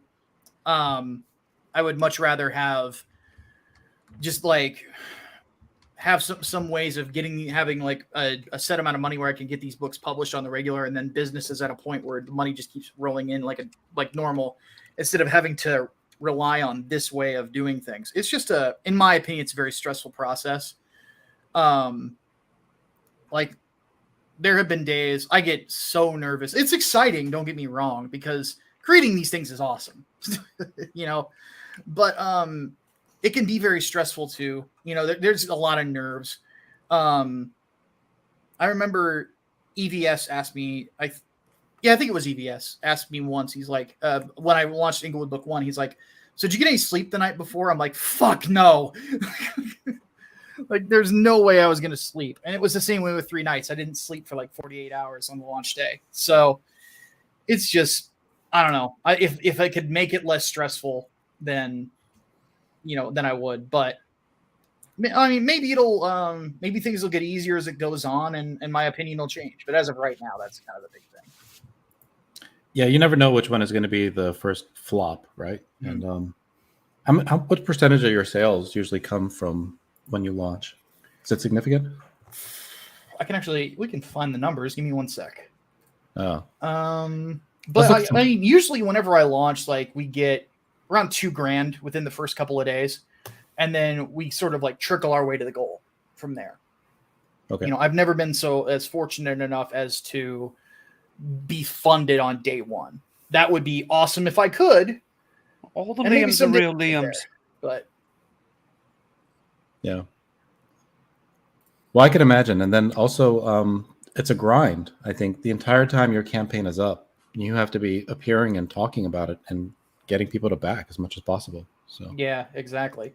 And you got to be on social media every day. Like, you know, I have my podcast that I do every Sunday. You know, I primarily do my streaming over on Twitch now instead of YouTube. And I've got, you know, the videos I upload on my YouTube channel, and I have to constantly remind myself that, you know, I need to remember to mention the book, remember to plug the mailing list, remember to do this. And like, it has to be every day. And if it's not every day, you're missing out on opportunities. So it can be a bit of a grind. Yeah, that's a good word for it. So one of your best friends in that grind are the mods, and they drop links for you typically. And I think it probably warrants bringing up, so maybe you can address it directly with this well-known mod, Velned. Because they're a wrench on a lot of channels, and they can help you or hurt you, I guess, if they're promoting you.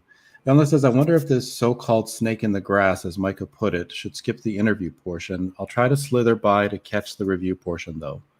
Was there something that happened with Velned, and maybe the two of you could smooth things over so that they can be helpful with your campaigns on other channels? Well, I know that I've gotten into a lot of Twitter spats with people in the past. And what I'll say right out of the gate is I regret every single one of them, with, you know, because at the end of the day, it could have been handled better. And I could have been more mature about a lot of things. And when I kind of took a break from YouTube in general for a number of months, I took time to kind of reflect and just that was one thing that I had realized is, like, whenever it comes to this sort of thing, I never ever really in public act like that ever. And I'm sorry. Micah, that's fucking bullshit, mate. Let me show you how you do it. Veil Ned, you fucking cunt. You want a piece of me and Micah? Get in the fucking ring. We're here right now ready to fight like good Christian men. Bring Della Rose. Get your ass in here. No fucking holds barred. We want a chain on a pole. I'm going to take the chain, wrap it around my fucking hand, and I'm going to bust you wide open. Same as Della Rose. That's how you do it, Micah, if you want to survive in Comicsgate. But John just wrote in chat he's supporting Micah from going forward. So Yeah, it's going to be Micah and John versus you, Liam. What do you say to that? John Della Rose is a fucking Satanist, mate. I can tell by that. You rearrange the letters, those shapes on his hat and his avatar, mate. It makes some fucking pentagram or some shit, I'm telling you. Well, I think I heard somewhere in there Micah was apologizing to you, Liam. Do you accept Micah's apology? To me, Micah Yeah. and I are like the best of fucking friends now that I've turned on Della Rose. I would accept I'd accept his cock in my mouth right now, mate. I'm sure there's, You okay there, bud? sorry, I'm sure there's been plenty of opportunities. we just Shit. I was sipping my wine as he said that. Oh my God. Still unexpected. Well, good. As long as we're increasing the love. As long as we're all friends in the end in this space for comic. I'll fucking jack the love out of him, mate. I'm fucking ready. I'm excited. We got fucking Comicsgate is getting back together. Oh Yeah. God. Well, so I don't know if you're aware, but Ethan a couple of times has asked the chat about bringing you back. He had a poll, and he's expressed a lot of interest to feature you in your projects again. So yeah, I think the next best thing, like if you don't mind a little like earnest wanting to help kind of advice, probably reach out to John Della Rose and see if you guys can link up and do something together. And just kind of climb that ladder. We're the lower rung of that ladder. We're humbly grateful for that position.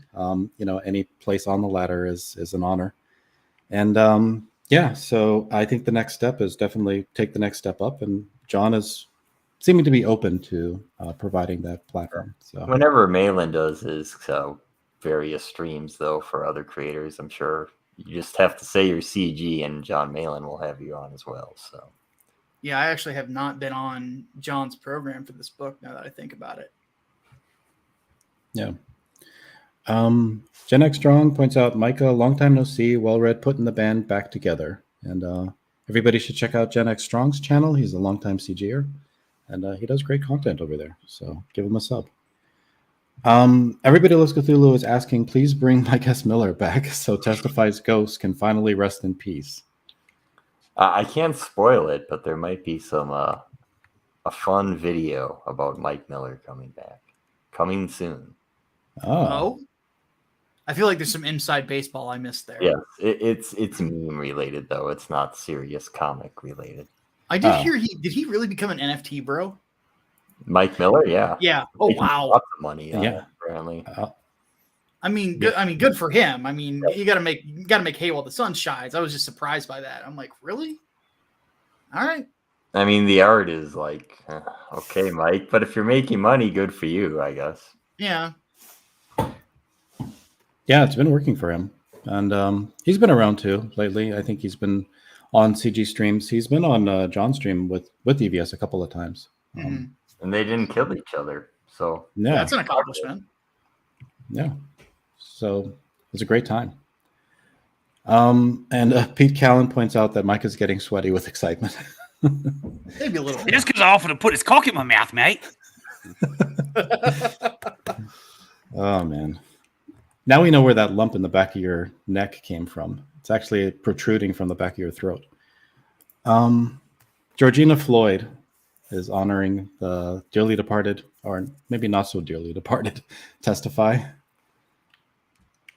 And Dark Gift is doing a seance in the hopes that everybody can heal. Will he rise again, though? It's almost Easter Sunday. If someone you, in chat said Testify is going to rise next Sunday. I don't know. I think we'll look forward to that. Big news. Yeah. Not as big as Micah Curtis coming back to Comicsgate and put his cock in my mouth. You ready for that live stream?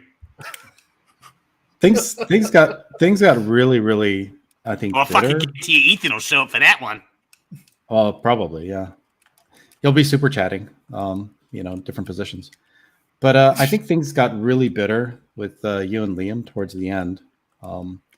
That bridge seems pretty thoroughly burned. Does Liam not forgive and forget, or does he pretty much hold all his grudges very close to the chest? I don't know where. Well, with me and him specifically, I don't know where that's going to go.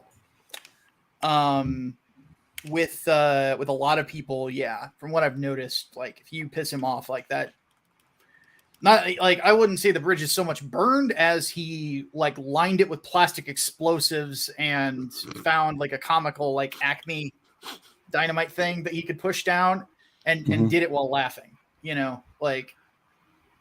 So yeah, he will definitely blow bridges up quite a bit. So Because Brooks is his friend now, so he's fine. Yeah, I was going to ask, like, does he think that he doesn't need anyone because he has ins on the mainstream? And We all have emotional issues in the League of Liam, right? For different reasons. You have to be patient with us.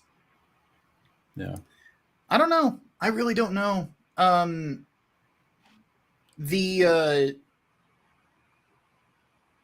intrigued, oddly enough, to see how the whole Mark Brooks thing is going to go. Because once, like, beyond any insanity, alleged or otherwise, like, Mark Brooks finds that he has said positive words about Trump, you're going to lose his shit, So I don't really think that.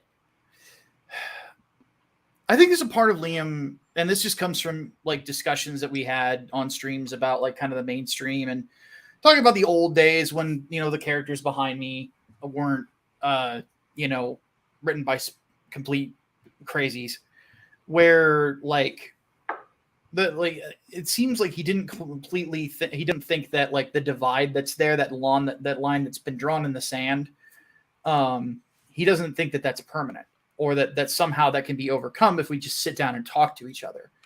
And I guess in theory that could work, assuming the other person across from you actually wants to have a conversation that doesn't end with, you looking like a hostage, like Will Smith in that video that Jada just took, right? Mm-hmm. So I think that's sort of where he's coming from with it, is that he legitimately does think that bridges can be made there. I don't think that, if you're going to build a bridge in that sort of a situation, both people need to be willing to build towards one another, and I don't doesn't have a full grasp of reality, it sounds like, and kind of romanticizes the idea of everything still being on good terms, no matter what is said. Yeah, basically, because at the end of the day, some people just can't be reasoned with. Everybody's got a line, and these social justice types have drawn their line in the sand, or rather, I should say, they've put concrete down and then put a giant pit in between them and anybody else. So there's no crossing that. I've talked to people who are politically on the left, and I've had debates and stuff like that, and just like, it's like trying to get blood from a stone. It's like, don't even, sometimes it's not even worth wasting your time. I would never expect somebody like Mark Brooks or Bill Sienkiewicz or anybody like that ever really breaking bread with anybody who's either in CG or ever been part of it. So, but I've been wrong before. We'll see what happens. Do you talk to them mainly through Twitter, or you've been able to have more direct one-on-ones where like they're honest with you about their opinions? Because there's a difference between having back and forths on Twitter where like there's an audience and you're doing it to score points. Yeah, that one's more like pro wrestling promos. Yeah, I did it when I was writing for RT. I did a debate with a guy who was kind of trying to argue not so much for cancel culture, but just the idea that it exists, or that idea that it doesn't exist.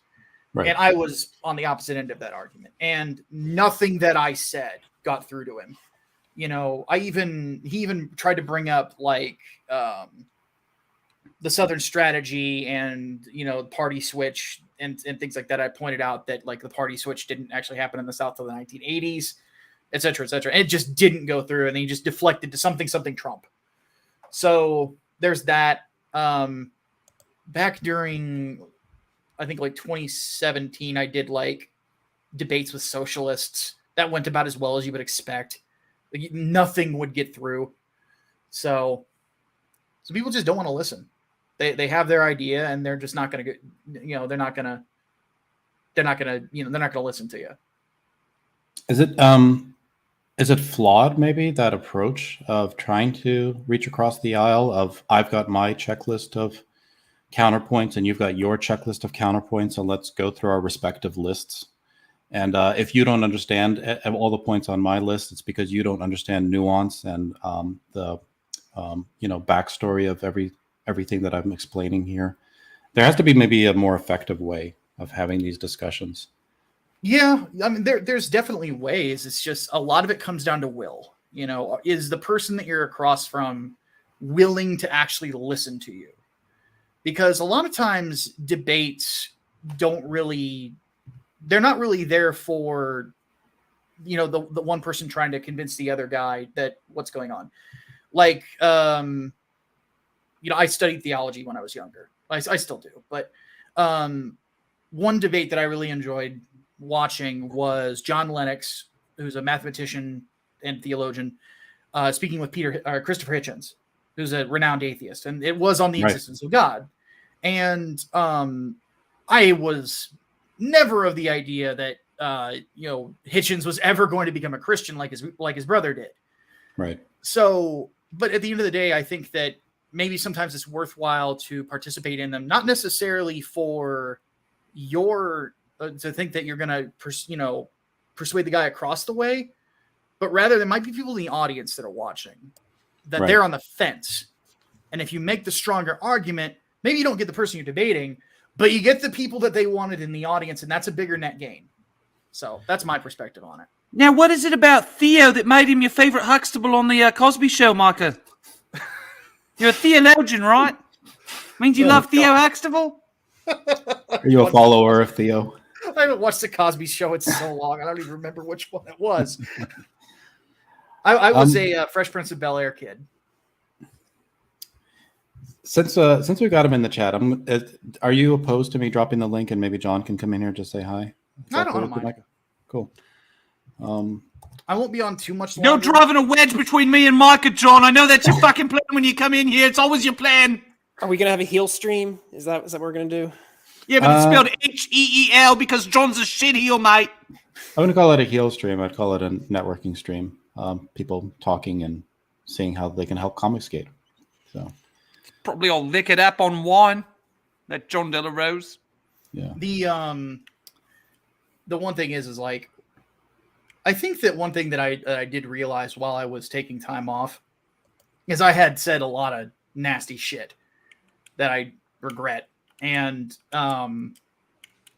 when it comes right down to it, I didn't feel comfortable going on streams even. So that's sort of one of these things. Now I probably need to go.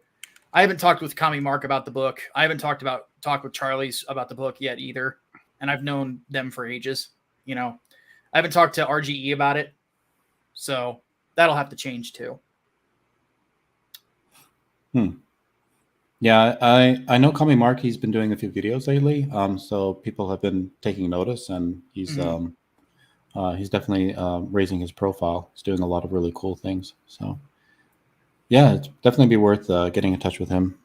Charlie's London, we had her on a while ago, and I think she's launching her sign up for Charlie's London 2 pretty soon. So she'll definitely have a lot of interesting things to say. Yep. Welcome, John. What's happening, party people? Welcome to the party. Are you guys ready to spit roast Liam?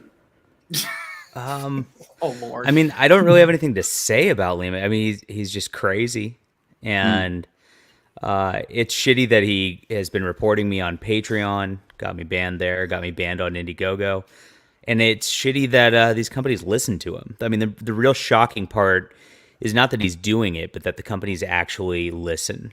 I mean, they have to be. I just can't see any reasonable, rational person reading an email from that guy and going, "Oh yes, let's do what he says." But for somehow he's been able to harass people into agreeing with him, I guess. And his take on this whole like Von Klaus thing too. I mean, gosh, it almost sounded like he was reporting him also. So I don't know what's going on there, but it's a bad path. And I hope the guy gets some help and knocks it off. That's all I've ever wanted. Have you ever thought about just begging for forgiveness, John? No, I've not done anything wrong. So Sometimes it's okay to say you're sorry, even if you haven't done something wrong. thanks. No prostrations before Liam, apparently. Yeah, Yeah. it's a weird situation, and I saw him going into Bancroft's chat the other night, and just like very smug that people are getting deplatformed even beyond me, and that's the weird part here. It's a very bizarre thing, and I think nobody's safe. Nobody on the right wing at all is safe, and everybody always goes, "Oh, it can't happen to me." But when it happens to somebody like Von Klaus, you know that it's happening on a level that like all of us are at risk at this point. And there's no real recourse because the guy's not even in our country. It's terrible. Spirit Scar says you should be the bigger man and say you're sorry, John. I don't think Liam did it. It's just he was very crass about laughing or not caring about it. Yeah. It's definitely not like his attitude towards it was disgusting. That's the best way to put it. Because Vaughn, the only thing between him and Vaughn is they had a Twitter spat, and it was the whole thing was a misunderstanding. And I mean, that's how it always is. I mean, Yeah. almost always, typically, that's just how it goes. I mean, most everybody's bullshit with me just comes from Was campaign and their like fake and gay narrative from 2018 that they just kept repeating over and over. And I remember just being there at the time and being like, these guys are going around going, alt-right, racist. And I'm just like, you remember the whole reason we congregated together was we were opposing people doing that shit to us? And it was hard to get anybody to listen because they had a lot of clout at the time. People thought they were big customer bases at the time. Turned out they weren't. And, they finally burned one bridge too far, went nuts themselves. And Liam's still kind of following that path and following the advice of those same people. So, the cancer always stems from the same places, from what I've noticed. Yeah, I mean it's a weird thing. The minute they were out of the good graces of a lot of creators, it became clear that they weren't helpful; they were hurtful, and I think that's where the tide turned for them. It's very important, I think, ultimately, from the customer's perspective and the audience's perspective, is that you're helping Comicsgate. Everything else is probably just entertainment, but if you're actively doing things that cost people money, I think that really sits poorly with the audience, and you can lose a lot of support that way. Honestly, John, what do you think it is? Which one of your personality flaws is it that these weirdos glom onto and want to destroy you? It's the fact that I'm too nice to everybody. They just see me as a easy target because of that. Oh, very nice. Well, somebody pointed out in chat that you are a holy man. And So, patient, very patient, too. You put up with Testify for a long time, even after he was dead. Oh, it's Risey. Hey, Risey. Yeah, Rising knows. Rising knows all. he's giving you sainthood. So, yeah. Yeah, there's we've had some interesting drama today on the lower echelons of Comicsgate. Do you want the drama? Sure. Let's hear what's going on. So I guess there's been a mild contingent of Pangoya. What was it? Zendoya, right? Pangea. And there's a guy who goes by Ruckus, who a lot of people probably don't know. He doesn't go on streams really. But he's been just stirring up shit.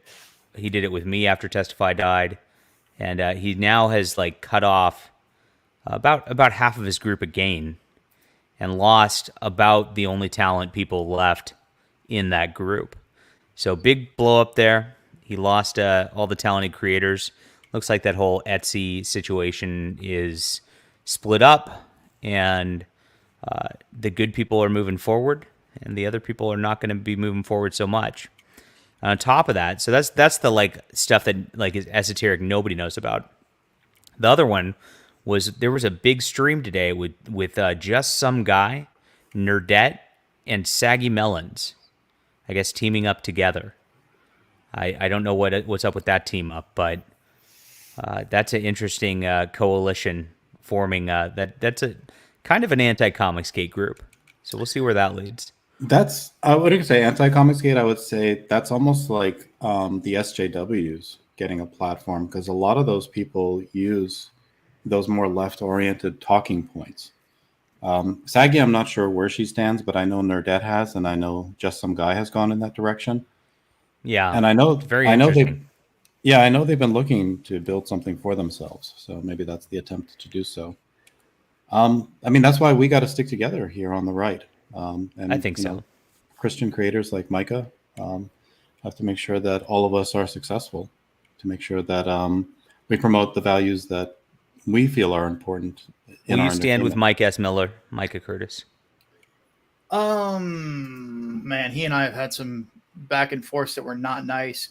I'll put it this way: if he ever got censored for no reason or something along those lines, I would defend him, him being able to speak. I don't think I'd ever get along with the guy if you get my drift. Okay. You said you didn't know if you'd ever get along with me, and here we are on a stream, having fun. I'll tell you guys what, if you want to resolve things, the best way to do it is just put the guy's cock in your mouth. Good Lord. That fixes everything. Not everything, but a lot. Well, I hope Mike makes enough money that he decides just to make comics for fun, because I did enjoy his comics. So I wish he would get back to it. But when you're making money, obviously, that's what you do. I mean, I've talked to him a bunch, both on air and off air, and he's just like, there's no real reason to do it. And he's like, and I'm just like, well, I don't know. I love comics. I couldn't imagine not doing comics personally, but I guess his passion is in this NFT thing. So I think his passion is also like making money for himself and his family. That's true. That'd be the money. Yeah. Like, it does not look like a fun thing to do. It's like, I don't understand how you would like it more than it makes me a lot of money, so I'm doing it, which makes sense. Mike Miller mainly just likes it when his 12 children don't beg for food. That's fair. I mean, Yeah. I mean, at the end of the day, like a family man's passion is always his family more than anything. So right. I can understand the perspective. Yeah, it's hard to do this full time. I notice a lot of people, they seem to be making marginal successes with a lot of their projects. So it's just like you got to do like I've always been of the pulp mentality, where it's just like you just do enough that it adds up, and it really does work. Like on the novels end, it's like I originally was in a group called 20 Books to 50K, and it was all about on Amazon. It's kind of like the great equalizer, where you can just like you can sell some books, and a couple of guys realized they did some math, and they're like, well, I want to get $50,000 out of my writing so I can like retire to Cabo. And this is before Brandon's inflation bullshit. So $50,000 used to be able to get you to retire to Cabo. But and so they were like, all right, what do we need to do? And they did the math, and they're like, well, look, I've got these books, and it looks like I need if every one of these books just sells the same from here on out, I just need to get 20 books out to get to 50K. And so if everybody wants to get to six figures, bitch, right, which is kind of what our Comicsgate love is, you can do it. I mean, it may not be on one campaign, but Flying Sparks has made six figures, bitch, over the course of all of their campaigns plus Amazon. So it has done it. That property is a six-figure property now, and it just comes from me doing steady releases and more books over and over again. So their goal is get out. They're like, well, if it's going to take 20 books to get that 50K out of it, then I'm just going to get those 20 books out as fast as I possibly can and do that. And what they found when they did that, because you're cranking them out, people are excited about it, you get the books into people's hands more often. is that the readers come back faster and more readers come back, and it actually compounds exponentially because readers love series. Readers love a lot of content. They love something they can binge and go through more than just one book. And so if you provide that, they will come. And that's exactly been my philosophy this entire time. It's worked, and it's going to continue to work, I think. That's an interesting question that someone was Micah, what did you think of Xenotype? Like, I enjoyed it. It was shit, the book. Oh, come on now. You got good reason to be mad at Liam. Like, I'm not gonna say you don't, John, but I do think he does have talent as a writer. It's just unfortunate that he's on the track that he's on right now. You know, I think if he had, he didn't worry about what was being said on the internet and just focused on his work, all of these issues wouldn't even happen. I would say if you've never read a manga before, you probably are not going to like Xenotype. But for me, it hit a certain chord. Yeah. Because I got into anime and stuff in the 90s or late 90s, early 2000s, where like Toonami had just hit Cartoon Network. Because that's what got me into Gundam, was Gundam Wing when that came out. I actually have a model kit, like pieces of it on sticks in my other room that I was painting before I came on. So at that time, the only way to like watch new anime was to go to a video store and hope that they had an animation area, and mine did. So I watched that old crazy violent shit like Guyver and Biohunter and things of that nature. And Xenotype is that type of thing. It honestly has the same kind of edginess to it, which I'm an edgy metalhead. That just kind of it hits me, So for me, it hit the right marks, and I really liked his approach to it.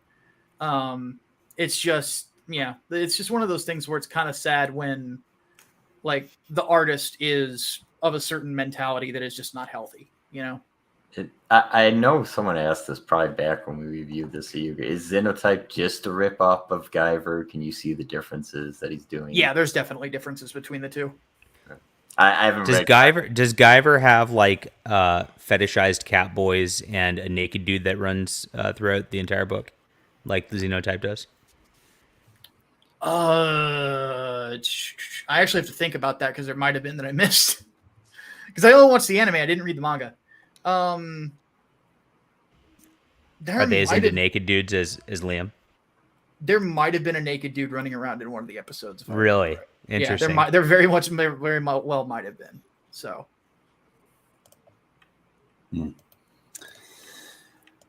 Well, I mean, there's very mixed opinions of Xenotype. Although it seems like either people say it's pretty good, or I really like it, or I hate it. There's not much in between. How do you get your hands on it now without paying like $200? Yeah, I don't think you do. Like, I have a copy. I just I was supposed to give it to Cider. I forgot to mail it to him.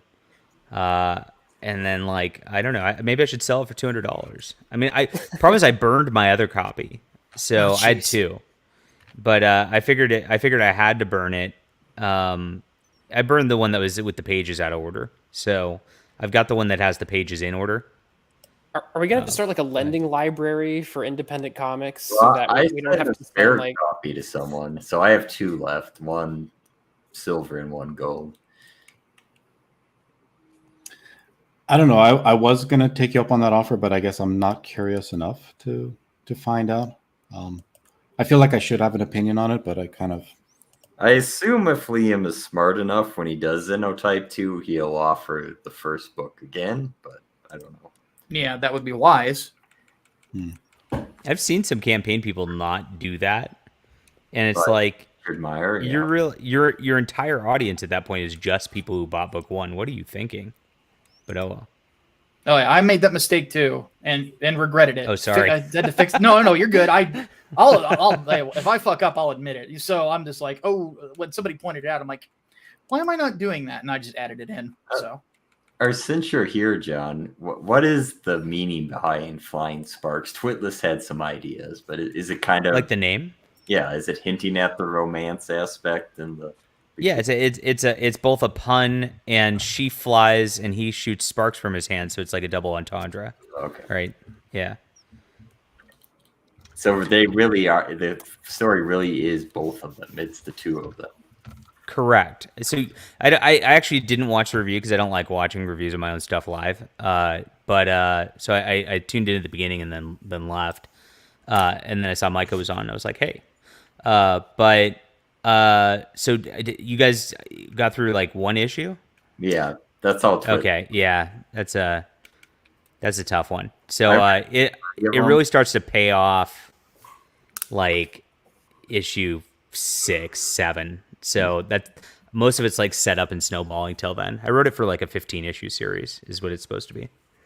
And you're on issue 14 now or something? Yeah, 14 just got done with the line art. I'm going to get each volume has 3 issues in it. So the final volume will have 13, 14 and 15.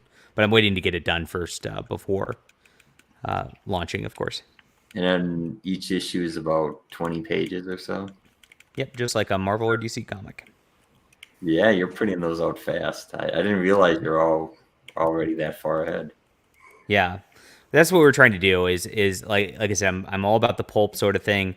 And I'm also all about these like arcs that like each issue kind of has its own storyline, like you guys probably found out, but it also builds slowly little components to something that like really, blows up over, in this case, 15 issues. That's what kind of made Marvel Silver Age like soap opera dramas great back in the day, is like you just get that like hint of that relationship drama, and then like it wouldn't continue till the next issue, so you'd have to go pick up the next issue in order to get that and find out what was going to happen with Peter Parker and Mary Jane or whatever, right? And that's what I was trying to do here. It reminded me of like the early days of Amazing Spider-Man, that because thank you. Really heavily relationship focused. So.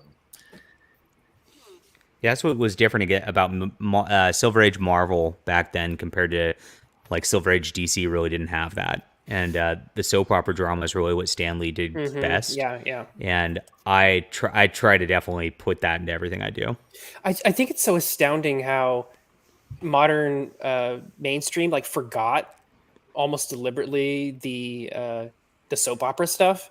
Like people love seeing these characters like relate to each other, and there's so much of it now where it's this really like stale, static. It is because they can't change the characters' dynamics because they don't want to mess with it for the movies. And so they like, you now have like Fantastic Four where it's like Sue and Reed really have this like, I mean, there are a couple, but like Reed's distant and Sue's just angry all the time. And there's no chemistry there. And the only chemistry that exists in every single book, and every book's like this, they don't allow straight people to have relationships anymore. They have like a gay side character they introduce always.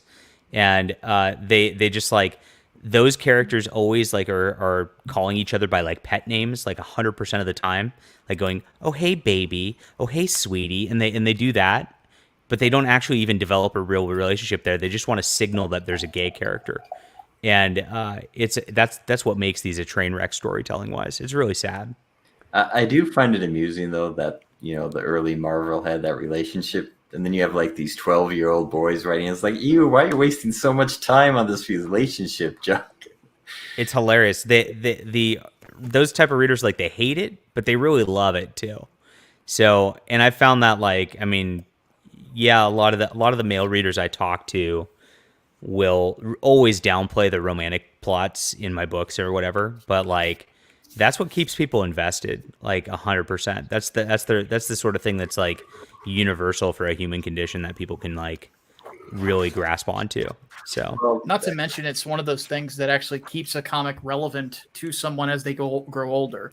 yes, Like I got hooked on Spider-Man back in the 90s, around the time that Venom and Carnage got introduced. And at the time, it was just like Spider-Man fighting these cool-looking villains. Then whenever I go back and read them, it's like there's still something for me there 20, 30 years afterwards, because there's the stuff. I kind of like skip over the fights, at least like kind of skim over them these days and try to get to the like, personal development parts, Yeah, Well, I mean, it's interesting. It was such huge news that Marvel finally relented and said, okay, Peter can be with Mary Jane again. And people are really excited about that. Finally. Oh my gosh, Well, it was terrible. Wasn't it also like, oh wait, we're finally gonna do a series with like Rogue and Gambit again? Hey, remember that flirty romance that people liked? We'll finally have them do something with that. I think it's all gonna fall flat though, because I think they're like these writers really don't know how to write this kind of thing. Yeah. Because you got just like losers like Dan Slott who have never had a relationship in their lives except with their cat, and that's it. Sure. So Did a better job than Dan Slott in that regard. So, but now he's gone too. So who knows? What about Cena Grace? He could probably write a fantastic relationship. Yeah, but I it haven't only heard goes one that way. name in a while. Hugh Gay Aceman's double team Gambit. Oh Lord. Jeez. Not a picture we need, Liam Gravy. Yeah, it is kind of sad that, if you post like a straight romance, you're going to get a lot of people just going, "Oh my gosh, heterosex, like cringe." And it's almost like people are, I think, gun shy about trying it. So you end up with these really weird, static, stale, like friend zone situations with your superhero cast. Whereas back in, they were definitely a lot more engaged with each other back in the day. Yeah, and the funny thing is, the people who make the stink about it aren't even people who buy the comic books. They're not invested in the stories. They just care about the cultural element. Yep. James Hayes points out they ruined Reed in the comics, literally turning him into a nerdy cuckold with a trophy wife. He was a Marine with combat experience, drafted in the comics, as well as a scientist back in the day. Yeah, we've noticed that kind of with, again, like I kind of study the pulp element of these things, both from the books and to comics and all that. And yeah, Reed was that. He wasn't just like this like pocket protector nerd who just like can't be bothered. Like, I mean, if you go back to the Lee and Kirby stuff, he was pretty action based, just like the rest of them. And it definitely flipped as it's gotten later and later. I think Ultimate Comics Hickman did a lot with it. Ultimate did it. I think you're Ultimate, right. yeah, because there was that line that they ripped off straight from Ultimate. Is it Ultimate Nightmare that they put in Rise of the Silver Surfer? No, I stayed inside and studied like a good little nerd. So I think that Ultimate might have had something to do with that too. Yeah, it happened in science fiction books too. So like the 40s and the 30s, 40s, and 50s were like, you had like John Carter out there just like beating the shit out of people on Mars and things like that. And then what happened was like kind of the nerdier people took over in terms of like writing. And then like you start to get to like Asimov and all the dudes are just like these nerdy, pocket protector dudes. Beta! And that's it. Exactly. And so once it shifts to that, like that's when like the male element of these stories is taken out of things completely. And as much as I put the pretty girl on Flying Sparks, like the main character Johnny there is very much he's a main character. He's very much acts like a male. He's very aggressive. He's not a cuck. And you get, once you allow that into your culture, that's when it spirals into this other nonsense, because there is no such thing as male. So they start to invent the other 70 some odd genders or whatever it is. Yeah, I mean, I think culturally they were trying to emasculate science in a way, because I think science is inherently it's given to procedural thinking, which I think is a more male characteristic. Predominantly, women try to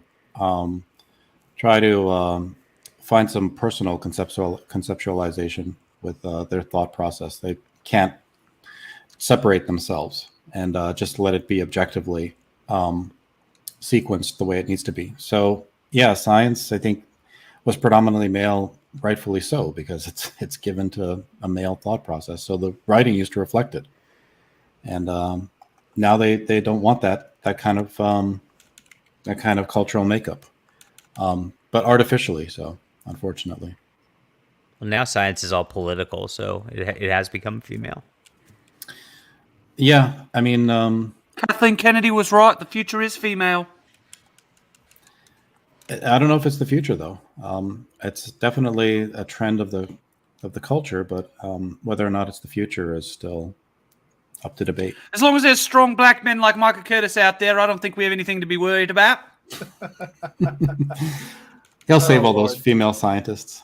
So, well, Micah, I know you said that you needed to get up for work, and you were going to give us an hour of your time, and you've given much more than that. So you've definitely been very generous, and we appreciate it.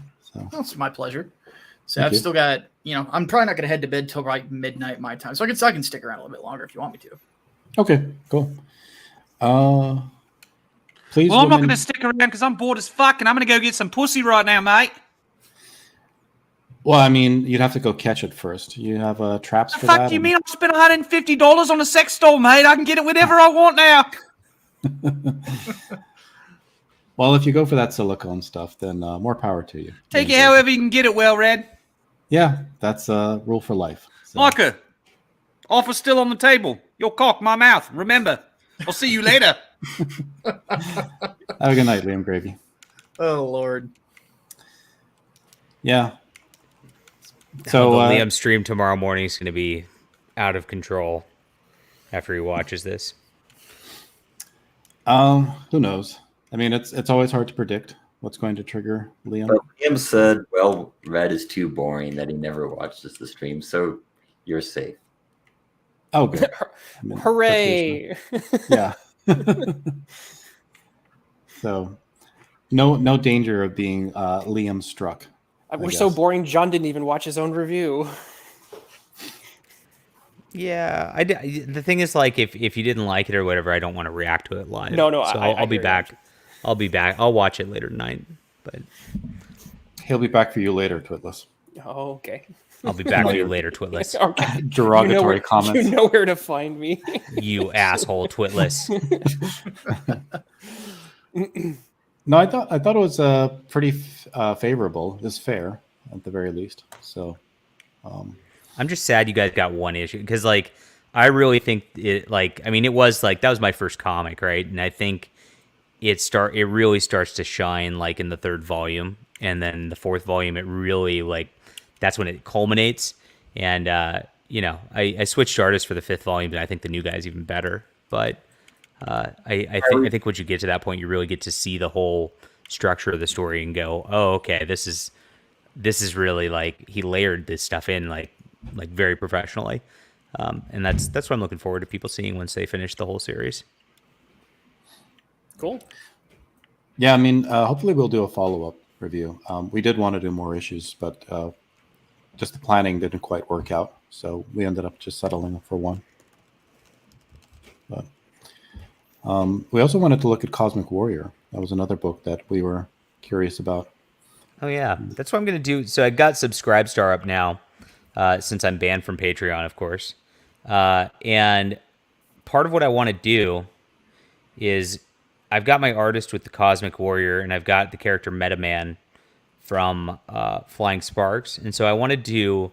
We both are. He's willing to like do this. Actually, is like I want to start doing exclusive stuff. This is a cover at a mock up for a Metaman sort of deal. Metaman crushes the commies, and this is something I wouldn't feel comfortable putting on an Indiegogo or Kickstarter because it's the type of thing you get banned for, even without Liam being there. But if I can do something like this on a Subscribestar, this kind of works out pretty well. So once we get enough people really signed up, we're going to start producing exclusive comics for just there also, and I'm really looking forward to So that. that's a riff on Gene Lewin Yang's Superman Smashes the Klan. Yes. Yeah. Okay. So I saw that and I'm like, I'm so sick of every Marvel and DC villain being literal Nazis or white supremacists. And so I'm just like, okay, this is like Superman Smashes the Klan. I get they go, oh, it was an old radio program from the 40s and we're giving homage to that. I get that. They always say that. But it's like, it really was just a modern superhero.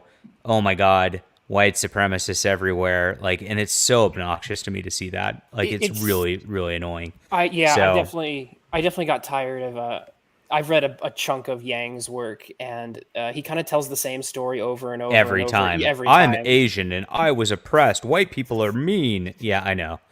Shut up. Yes. I think the part that got me the most, I was reading Dragon Hoops, and he's in such a Yes. position of I would almost say privilege that he actually put Yes. the phone call on hold to get to write Superman.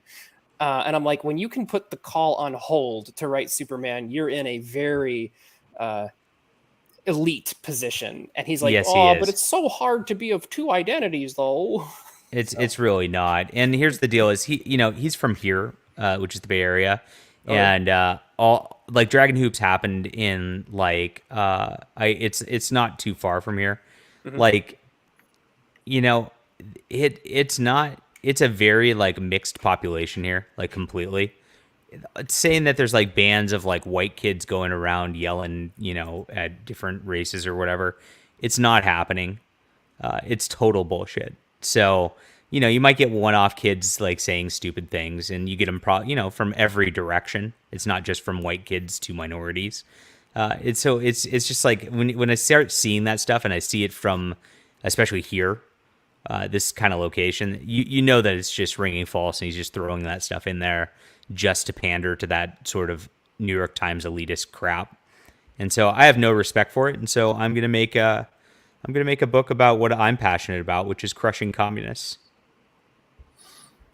Yeah, it's not a theme that got explored a whole lot. I mean, they even turned Superman into a communist, which I mean, it wasn't a bad book or anything. It's just Oh, you mean Red The Sun? Red Oh, Sun, yeah. yeah. Red Sun. Yeah, it's like I don't have an ideological issue with it. It was a good story, but it's just a cliche, right? That let's always entertain and like flirt with this idea without ever directly opposing it. Let's not, have Captain America going and punching commies in the face for whatever reason. So it's good that you're directly addressing it this way. Yeah. Well, we're gonna try to do what the industry is too scared to do. Is what it comes down to. And yeah, I'm excited. Like I said, I mean, we're just gonna do a ton of pulp content. Magabat says finish the Cosmic Warrior. The Cosmic Warrior. I mean, that storyline of the Cosmic Warrior was finished. But I do have a planned Cosmic Warrior sequel, which I don't want to talk. I'm gonna tie it in with Flying Sparks, so I have to get Flying Sparks Volume 5 done first, and then I can get to that. So, but there's a lot to explore, and we're gonna do it through Kickstarter. We're gonna do it through my Subscribestar. We're gonna do direct web store stuff, and we're gonna test a lot of different things, see what works, and of course the direct web store. I'm not even going to put this on any site because I'm a little scared of getting reported, Micah. Not by you, Yeah. but this book here, we finished the line art for this now. It's completely done. This is the next image, well read. Oh, You've seen this one before, but Yeah. it's really going to be a book that changes comics forever. And yes, it's Blunder Island, the Zero of Whitewater, and there's no copying of Nintendo here whatsoever. Any likenesses that are similar to Nintendo are completely coincidental, and it's just about a boy on an island. That's all. What about a sleeveless comics Delarose comics universe crossover? Well, we could do something with the Crusader themes because we both have Crusader books. So I don't know when yours takes place, though. I haven't read yours. Right after the Second Crusade, literally Second right after Crusade. the siege of Jerusalem. Okay, so that's when mine also takes place. So we literally do have a time period. That's interesting. So Yeah. Well, that's possible. the Crusade that's like got all the drama. Yeah, that's it's the fun. Crusade with all the messed up stuff that went on.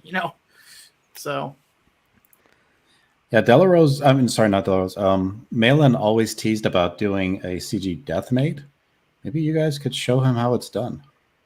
That's cool. So I have done one crossover before with the Iconic Comics guys. There's a group with them called or not. It's actually an Arctic Press before they went to Iconic.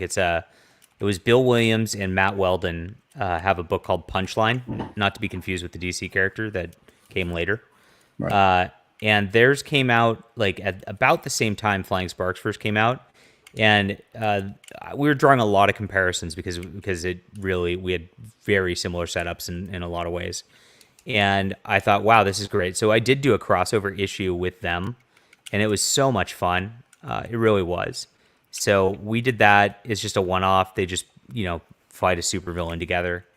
And I was gonna do one. I've got one planned where I wrote the script idea for the guy from Rags also. I really like that guy, Brian Ball.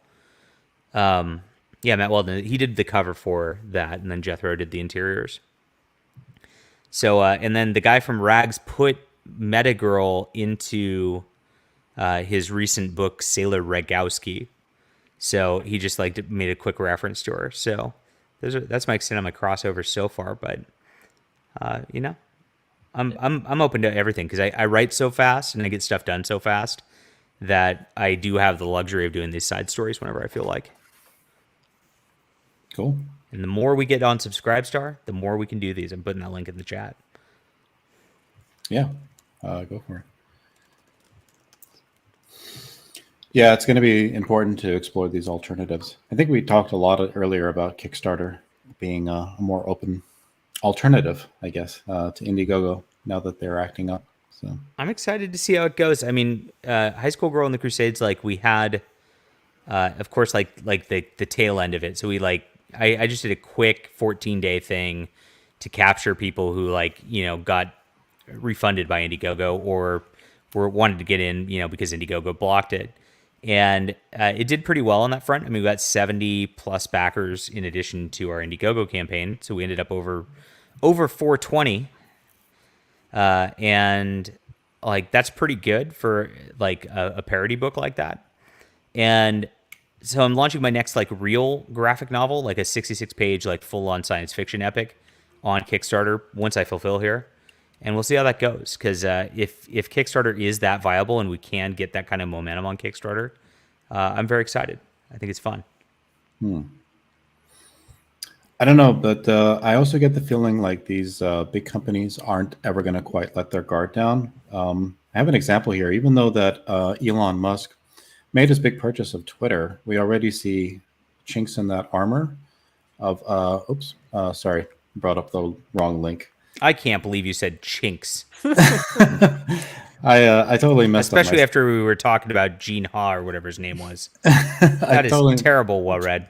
Gene Ha is an Gene amazing Yang. artist. I love Gene Ha's work. Do you guys remember? Gene Now Yu? this is Gene a Yin Yang. Gene Yang, Yeah. whatever, whoever. They I all remember sound there the was- same. I still remember to this day. I always thought this was hilarious because it was a left wing publication that did it. I don't remember. There was a really, really good Asian player for the New York Knicks back in 2012, 2013. And they, I remember that it was the New York Times published an article about him playing a bad game and they called it a chink in the armor. Oh, I remember that too. Yeah. Yes. What was that guy's name? He was Jeremy Yang. Jeremy. Hold on. Might be Jeremy. I gotta Yang. look this up. I don't remember. It's been so long. I don't really follow basketball that much. I'm pretty much strictly combat sports these days. So Jeremy Lin. That was it. there you go. Yes. Yeah, it wouldn't fly in today's world of Twitter boycotts and bans. But That was Oh, yeah, hilarious. I they remember got when in that deep shit happened. for it, if I remember right. right. But so already, Twitter has been censoring conservative voices here. Jack Posobiec, is that how you say his name? Yep. So Posobiec. Posobiec. He got a temporary suspension for calling Disney groomers for their opposition to the Florida bill. And everybody was appealing to Elon Musk, hoping that he's got some pull over there in Disney. Jack did eventually get his account back, but still, it seems like Twitter is able to still throw their left-wing weight around. Well, He's only bought just it for, announced that Elon's not going to be joining the board after all, so he's actually has no power over the company. Oh, really? Yeah.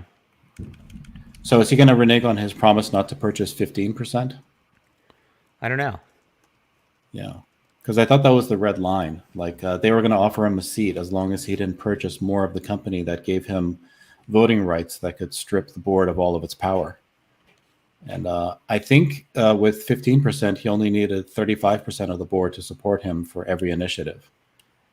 Yeah, which, I mean, at the end of the day, if they're trying to keep him off, there's not really a way you can do it. It's a publicly traded company. At least not to my knowledge. Yeah. I mean, I don't know if he inflated the price, though, to a point where he made it not feasible for him to buy the additional, 6% that he needs. But yeah, it doesn't look like Twitter's going to be changing anytime soon. I don't know. Unfortunately. Elon just posted a covering his mouth laughing emoji. and I don't know what it means. Hmm. But that's when the Twitter CEO. I think it was right after the Twitter CEO said he's not said he's not joining the board. So I don't know what's going on there. He also said he's serious about turning the San Francisco office into a homeless shelter. That'd be funny. Oh yeah. Yeah, I would love to see that. Clean it out completely. Is this worth a ban, though, calling Disney groomers? I don't think so. I mean, I mean, you'd they have were to banning ban a people, lot if you of people. remember. They were banning people over telling reporters to learn to code like a couple years ago. I mean, Twitter bans over stupid things. I had a couple friends who got banned over that. Yeah. See? Now, if you're- I'm friends with a lot of the old like Gamergate guard that like it's basically like one guy I know named Cab would like he's I think his pinned tweet for the longest time was, "Have you bullied a reporter today?" So yeah. I mean, I could see like banning someone if you're calling just some random slub a groomer, like harassing them. But this is a giant corporation; you can call them essentially anything you want. I got banned for calling somebody whitey. Terrible. Well, you're mean, not doesn't- white, so you can't use that word. Yeah, you're the leading Hispanic voice in comedy. Is that how it works? Yeah, I think that's how it Yeah. works. Yeah. Well, yeah, wasn't that how they got Chink's nephew on Twitch, if I remember right? Because he was calling Oh, people wow. cracker. Yeah, that was hilarious because there apparently during a stream he went and consulted the black friend on whether or not it was racist to call a white guy a cracker, and his friend didn't even have his back. He's like, "Nah, dude, you shouldn't judge people by the color of their skin." Well, I just again searched whitey on Twitter, and it seems like people have used that word several dozen times over the last day, at the very least. So I don't know why I got singled out. Well, it's someone reported you. I don't think it probably I know. auto-flagged it, but someone had to report it, and then it's pretty much automatic, I assume. Yeah, probably what got Jack was first of all his name, and then the fact that this brand seems to be sticking with Disney. Right? It's It is. it's them showing the chink in their armor. This clearly sticks. And that's the reason why they need to shut it down. This messaging. Well, I think that's- also I think that honestly they'll look for any excuse to get rid of right-wing journalists as well.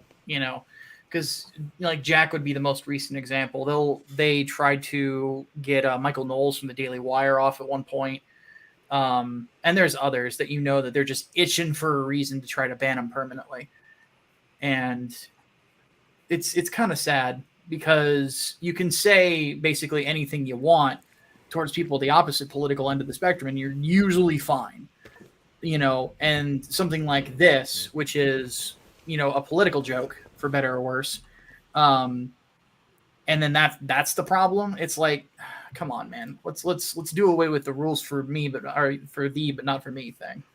I would say at least probably rises less than the calling someone a Nazi, and you can do that all day long on Twitter. So Yeah.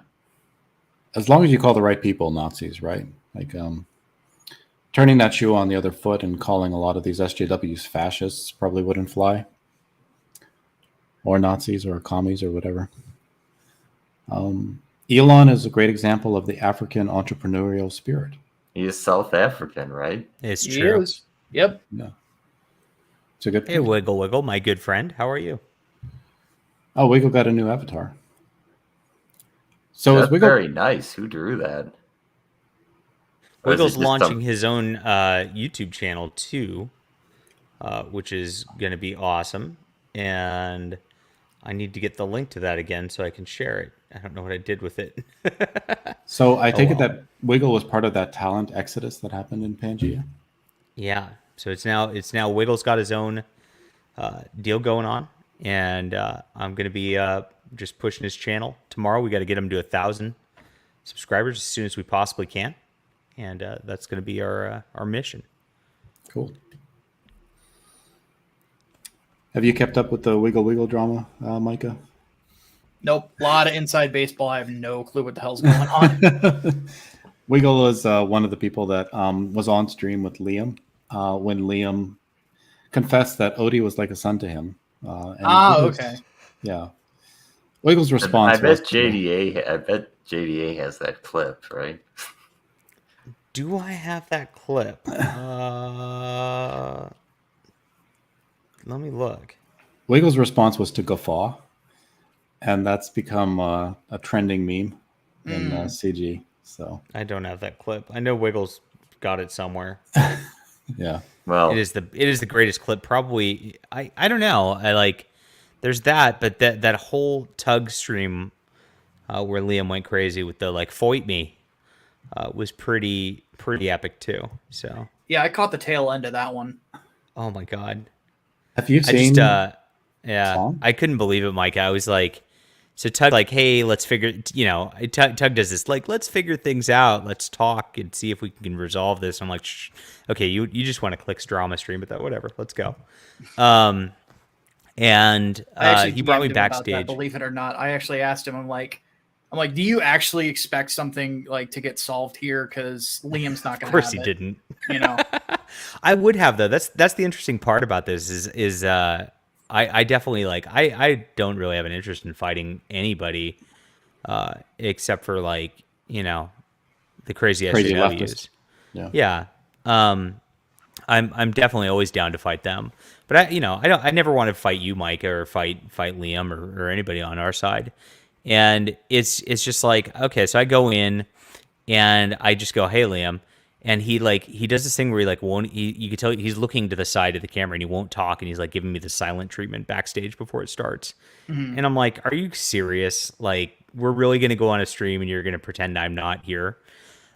Tug, blah, blah, blah, blah, blah, blah. I'm like, Liam, come on, and he won't respond to me, and I'm just like, this isn't gonna be he's not here to just actually talk things out and be like, hey, I'm sorry for going too far. Let's dial things down. He's just going full tilt. And I'm like, okay. So at that point, I knew it was just going to be, a wrestling extravaganza, a pro wrestling, like you call it. And he rolls on and he's like looking like he's about to cry, like at the very beginning of the stream. And I'm like, are you crying, Liam? And it just kind of spiraled from there. That was it. But I would have, if he wanted to come on, just be like, hey, I mean, like, I got too mad, I got too hot, you guys make fun of me, and I just couldn't handle it, and I shouldn't have reported you. I'd have been like, okay, cool, we can hang. That's it. But I don't know. I don't know how to fix crazy. So I will say one thing. Anybody who challenges somebody else to a boxing match has never been through a boxing training camp. There's a reason I don't do it. I've been through them. Like I was actually training for competition a few years ago, and that's how I blew my knee out. So shit. Like, yeah, and like it's just like you've never been through it's the most intense exercise you'll ever have in your life. That's like, what I hear. Not to interrupt boxing, but we have to say hi to Sarah in chat. Oh yeah, Oh, Sarah, I meant hey. to. Hey Sarah, and she says hi to Moonshine. Yeah, I'll dox myself a little bit. When I was younger, I trained to box for 5 years. I used to go regularly to the gym, like 3 times a week, and doing 6 rounds is tough. Mhm. Like you are sweating by the end of that, and your arms, like they weigh a ton. Those gloves, they feel like cinder blocks on your hands. And I get my coach like yelling at me in the 4th round, like, swing more, and I'd just be playing defense, saving everything for the 6th round because that's the only way I could get all the way through. You get that pain at the top of your shoulder where it's like if you just raise your arm a little bit, you're like, come on. Yeah. You're telegraphing every fight, like, like a mile away. They can see you basically, cocking back your shoulder to launch every punch by that point. You're exhausted. Basically, yeah. So Yeah, I mean, I think I've got the cardio to be able to roll. I mean, I doubt Liam's done a minute of cardio in his entire life, but we'll see, I guess. I mean, he says he's coming out to the United States at some point to settle things. Get Sam Hyde to train you. Okay. He's training the guy from Epic Mealtime right now to fight iDubbbz. Really? Or not That's iDubbbz. funny. No, he's training. It's iDubbbz' event, but Sam Hyde is actually training the Epic Mealtime guy to fight Aaron from the game Grumps. Actually, Does Sam actually know how to box, or is it just a meme thing? I mean, Sam's been posting quite a lot of stuff about him, like just like wailing on boxing. He's been trying to kind of get into this. We'll see. I don't know. Because that's the thing. It's like it takes time to get good at it, man. Like the I started training it when I was my early 20s. My dad had showed me some things because my dad boxed for a bit in the Army, and then I'd been doing it since then. And even then, my head movement, and my footwork, it didn't really click until like 5-6 years ago. So it's tough. It's a very tough sport to get into because it requires having good cardio is a good thing, but it requires a different kind of cardio, and it's a lot of it's mental. A lot of it's just a willingness to be sweaty and get hit by things for a half hour to an hour every time that you do it. You kind of have to be a masochist in a little way. Well, honestly, like it's funny you say that. That was my feeling about it. Like you have to have a bit of a mean streak. Honestly, that's what I didn't like about it. Like you're going in there. I'd go in there and there'd be some guys. I'd get them on the ropes and I'd see an opening and I'm like, yeah, I could lay this guy out, but I didn't really want to because like you just feel bad wailing on somebody, that effectively where you could put them down. So I liked the sport of it. I liked the competitiveness, but I didn't like actually going in there, to try to get a decision of like, oh, I beat this guy or this guy beat me. Like I stuck to the sparring as much as possible. So. Yeah, because it's a phenomenal workout. I mean, I still have my heavy bag here in my apartment, and I'll still once my hand heals up and everything, I'll probably get right back into it. I'm probably sadly never gonna get to compete because now I'm 36 now, sadly. And I'm starting to feel my age and my joints are kind of screwed up because I used to do powerlifting when I was in my teens, which is never a good idea for your joints. Right. So yeah, I'm starting to feel all that now. And, it's just, sadly, it's one of those things I can only do it really just to get in shape. I'm never going to get the chance to compete, which is a bummer, but it is what it is. Twitless, what do you have to say about this? Yeah, and Spirit Star is right. I love hearing a bunch of comic nerds talk about fighting. Let's talk about slaying pussy next. Well, I could tell you some stories. There we go. Yeah. Well-Read was reminiscing about his gay porn star days, not boxing. Oh, I always get those two confused. That's the mistake. He was taking a lot of hits over and over. Yeah. Lots of pounding there. But so to set some context, so that that exchange that John had with Liam on that stream, was turned into a meme. It was songified. I don't know how you'd put it exactly, but basically Finatra turned it into a song. He took a bunch of clips from it. He has some background track laid to it, and so these are all statements from that exchange directly. So I don't know if you've seen this, Micah, but I guess it's worth playing for it. Yeah, let's give it a shot for you right now.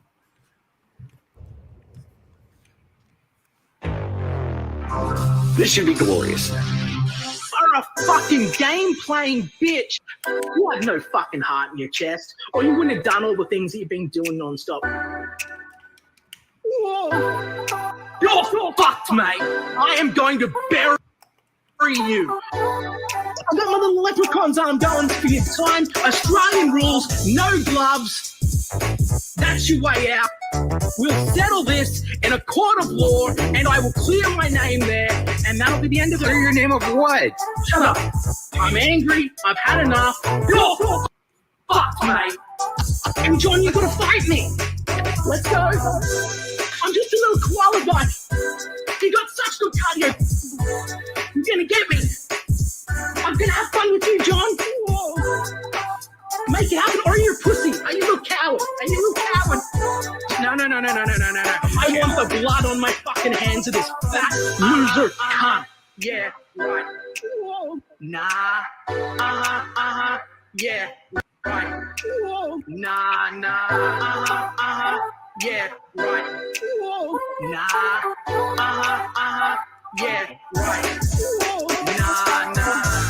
Yeah, this is nuts. No, this is nuts. You want nuts? This is fucking nuts. Mano a mano in a ring. We'll settle it like manless, John. It'll be the manlet match of the century. You can beat my little leopard. A medic? John. You're fucked, mate. And you're a coward. I'm just a little koala bot.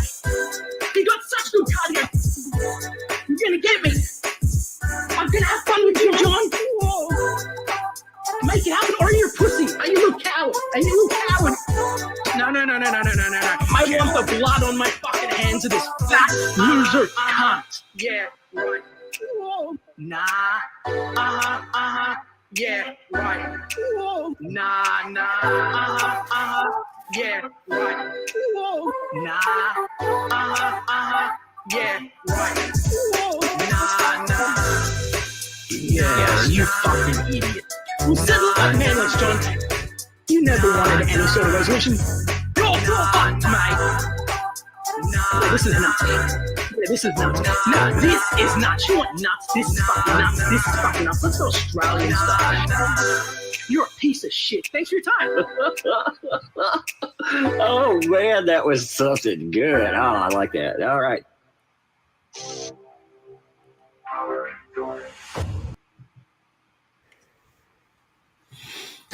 So there you have it. I do Liam like has the been- beat. The beat's good.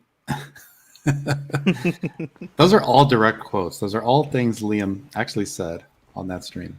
Wow. Yeah, I caught some of them. So You know the guy pretty well. Like, I mean, is some of this just for show, or does he like really just like fly off the rails like this? Like, and he just like can't stop? he's an emotional dude, very, very emotional dude, And the thing about being an emotional dude is those emotions, just when they get control, it's sort of like trying to, drive a car when like, you ever seen in comedies like where somebody's driving a car, they pull back on the steering wheel and the steering wheel comes off, that sort of thing. It's like hitting black ice. Interesting. Yeah. So, he's not the first guy I've ever met in my lifetime that's had that issue. I mean, I used to be a bouncer, so like I saw that all the fucking time. But he's sober though. Yeah, exactly. But it's unfortunate because he really can be a fun guy to be around. But my whole thing, and the one thing I always told him is like there's zero things wrong with turning off the internet. And the fact that he doesn't do it, because I've seen this with people for years, like ever since, even before Gamergate happened, when I wrote for Blister. 4 years. 4 years.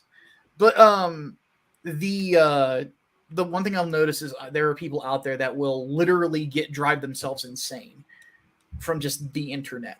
And it's like, just log off, dude. Like go play a video game, go do something else, go take a walk. Like there's no reason to let it, get the best of you. Because you're always going to run into people that don't like you, and they're going to say stuff about you that you don't like to hear. So what? The only thing you can really do on the internet anyway is just ignore it, and that's basically the long and short of it. Just let it go. Just let it go. The only reason that I think I encouraged him to, if I remember right, what during the whole thing, drama with him and Odie, was I said, you need to come and be upfront about how much you paid him and all this stuff, because if you don't, it will destroy your career. Because no artist will want to work with you if they think you're not going to pay them. So. Yeah. He's not doing a lot to help his reputation either in that department. I don't know where he goes from Megachan, frankly. Like, he's burning bridges that he hasn't even had a chance to build yet. So, burning future bridges. Yeah, it's sad to see. It's just sad to see. John tried to appeal to him. I tried. Oh well. No. It's all I could ever do. But you know what? We are building bridges and building a better Comicsgate, everybody. This is exactly what Testify HD would have wanted us to do. Yes, let's invoke his name in building bridges. There's a I don't know recipe. that, Yeah, there's a recipe for success. Yeah, I don't know. I don't know what to say. I mean, there's people who get dopamine hits off of likes and engagement off of social media. And I guess there's people who also feel like it's a reflection of themselves. So Liam seems to have projected a big part of himself onto online and sees all of these opinions that people have of him as being somehow either a validation or an invalidation of who he is. So he's constantly trying to correct the record. And it just seems like a futile effort. Hey, my good friend Ethan Van Skyver's in the chat. Hello, Ethan. Yeah. He fixed him and broke him for good. And now he's lost forever. You know, I'm just something of like a project case. I just see people and I see the best in them, Ethan, and I try to bring that out of them. And sometimes I succeed and sometimes I don't. Apparently I fit in both these categories, which is an interesting stance to take.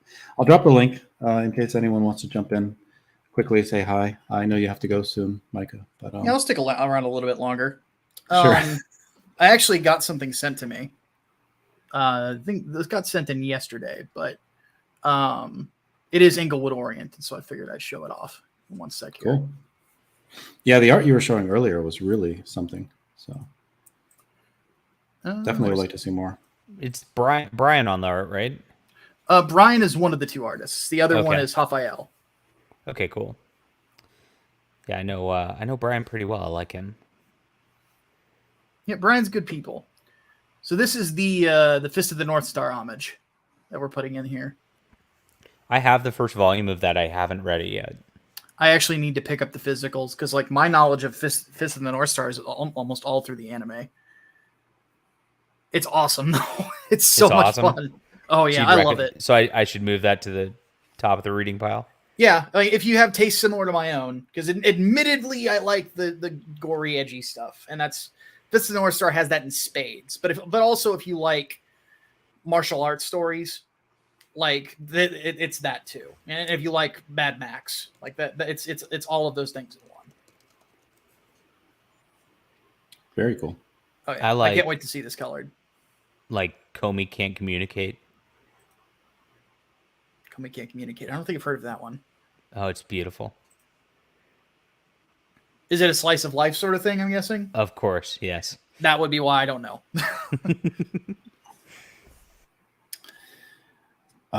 Spirits Car asks, do they make porn parodies in Japan? Is there fisting of the North Star? Don't Google it, Spirit Star. Yeah, Spirits Car. Don't recommend it. Yeah, I guess it depends on how curious you are. Sinatra says, have a drink, Spirits Car. You're thirsty. So, fortunately, Liam Gravy is no longer here. Maybe he could help Spirits Car out with his thirst. We also have... your fan... Oh, wow. So we got a bunch of people jump into the back. So please welcome. We have Dark Gift Comics. And hello. Your friend Bats. Welcome to the stream. What's up, guys? What's up? What's up? Hey, I just want to say this is it's great to see Comicsgate coming together again with healing and moving forward in the future. And I left Comicsgate for a long time because I felt like it was a lost cause. But I got to give major props to John because he seems to be the common denominator of healing Comicsgate when Comicsgate tried to destroy him. You're right. I'm sorry, so kind and generous and loving always. Straight face on that one. No. Keep a straight face because gay faces are not allowed, in my opinion. Fair enough. And you know what? Do- You've were seen you a guys gay there? face. They always look confused. Were you guys there when I found out I could get into Micah's Discord like live on my show, and I had my chat raid his Discord. My God, like how obnoxious was that? Like, was it really obnoxious? It was great. It wasn't really that, like, I wasn't that miffed about it. The one thing that really made me angry, it wasn't you that did it, is somebody was like fucking Fed posting in there. Oh shit, really? And then another guy put up like a meme that was like Holocaust denial. I'm like, out, no. So that was what made me angry more than anything. I'm like, that comes across like you're doing this to try to get my server banned. I was just I was just trying to go in there to say hi. Yeah, that's not I'm not trying to get you banned from nothing. So, but yeah, I love that was, back in the day. I'm a little older than you, but we used to like there used to be chat rooms on like AOL and all that. The America Online, if you remember. The America Online. For the youngins out there. The ASL. What's your ASL? And I was always a part of the Star Trek groups, and we would do raids back and forth. Like the Star Wars people would come over and raid us, and we'd raid the Star Wars people, and it was a lot of fun. And it reminded me of that. You don't really get that much of that these days. Those were the days, though. I feel like the internet was so much better without social media. Oh, yeah, nobody was getting banned all the time. Yeah. Like message boards and chat rooms was so much better and way more fun than like your grandma getting upset with your friends for posting something funny on your Facebook. And you're Somerville Dance at AOL had a great Holocaust denial chat back in the day. There we go. Oh, good Lord. Yeah, I remember getting it. Sorry. I remember getting into a real heated back and forth on IMDb. I think it was on those message boards, either that or like Rotten Tomatoes or something, with like a hardcore communist guy, and like just going at him about like how psycho he was for defending these mass murderers. And he was telling me, yeah, I'm going off to celebrate my birthday at like some restaurant called Lenin's. I'm like, yeah, have fun eating, the blood of small children or something real edgelord. I said to him, but like no consequence, those posts stayed up. No moderators coming in and censoring or curtailing any kind of that exchange. You could just talk freely. It felt a lot better than how it is now. Sorry, Bats, you were going to say? Yeah, I like Gab a lot because Gab, you don't have to like worry that somebody's going to come after you and just ban you over shit. Yeah. Unless you post boobs, apparently. Or at least that's what I've heard is like Torba gets really mad about like women, even not just porn, but like women that are scantily clad even. I get it. I mean, I don't know. It's not healthy to have porn around. Well, I'm not going to defend pornography, but like, let's say somebody posts art of a woman in a bikini or something. Like some of the stuff Sashi does, right? I don't see. I do have Sashi covers. Yeah, I don't see how that's a bannable offense, or something like that. Like she's clothed. I've posted my Sashi covers on there, so I don't think I've gotten into trouble for that. But I don't know. But I've never had trouble over there, and it's just kind of nice because I don't know. I do feel like I have to be careful with how I word things on Twitter or here sometimes. Which is nuts. Which is nuts because sometimes I have to block some people within the comics community. Not block them, but just unfollow them because I'll just be scrolling through Twitter and there's like some e-thought with their vagina in my face. I'm like, holy crap! Whoa. There's a lot of that on Twitter. It's amazing that that's allowed, and then like you can get banned for saying whitey. Yeah, okay. I avoid porn at all costs, and when I'm just like scrolling through the internet server that I use for comics essentially and anime, it's out of nowhere. I'm just like, oh wow, there's a wow, okay, unfollow you, get out of here. Like goodness gracious. Like I'm fine with like anime titties, but when it's like a real person, I'm like, I'm out. I don't want to see this shit. Yeah, I think Twitter has. You see what we've got in Blunder Island, everybody. I can't wait. You're disturbed. You don't know what Disturbed is yet. Are you down with the Send- sickness with it? Send him my way, says Pete Cowan. Yeah, Twitter has whole sections for porn, so it gets pretty extreme there. I mean, on my my Dark Gift Twitter account, I do try to keep that away. I'm just trying to stay focused on what's going on. But on like if something pops up on my other account, I just scroll past it. I don't even care. Yeah, I think on my main well-read account, I try to keep it mostly comics based. I don't have a lot of politics accounts that I used to follow there anymore, just because I don't want to upset the Twitter gods at all with the main comics account. Yeah, when I remade Twitter, I mean, my good friend got on Twitter who has nothing to do with me. Like, I didn't follow any of the political accounts that I used to, and I noticed immediately, like, even though I've got 1,000 followers now instead of my 6,500 I had before, like, I get equal or better engagement because Twitter does throttle those political posts, and they do make it so you can't be seen if you're in that little shadow banned community. Yeah.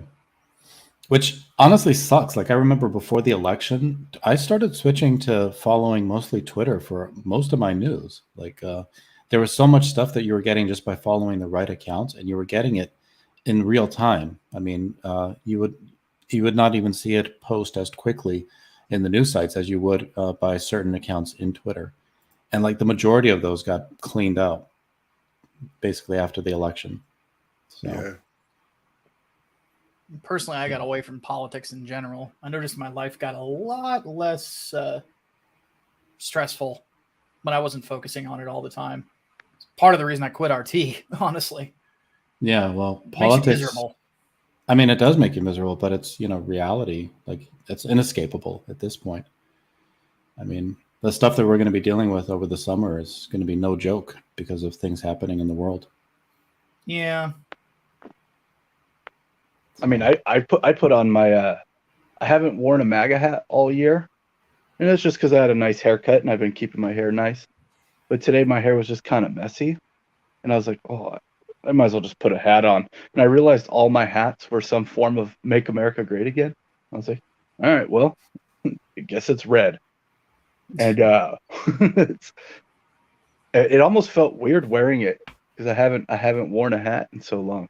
And I was like, man, I'm making a political statement while I go get a freaking pint of ice cream right now. This is weird. And yeah, Pete, I agree with you. Pete Cowan.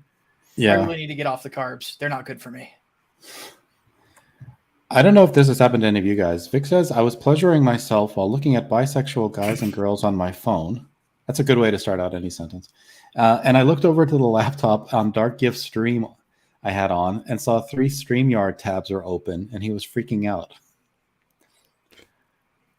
I don't think there would be a consequence to that happening on a Dark Gift stream, though. Dark Gift was probably like, yeah, whatever, man. You do you. That's it, brother. Yeah. Whatever makes you happy. Why is Vic so upset with you? With me? Yeah. No, he's not. I don't know why he used me in there, but unless I'm reading that wrong. But I am. You should never take anything Vic writes very seriously. It's always pretty nutty. Yeah. It's always meant in, It's always meant in jest. Yep. So.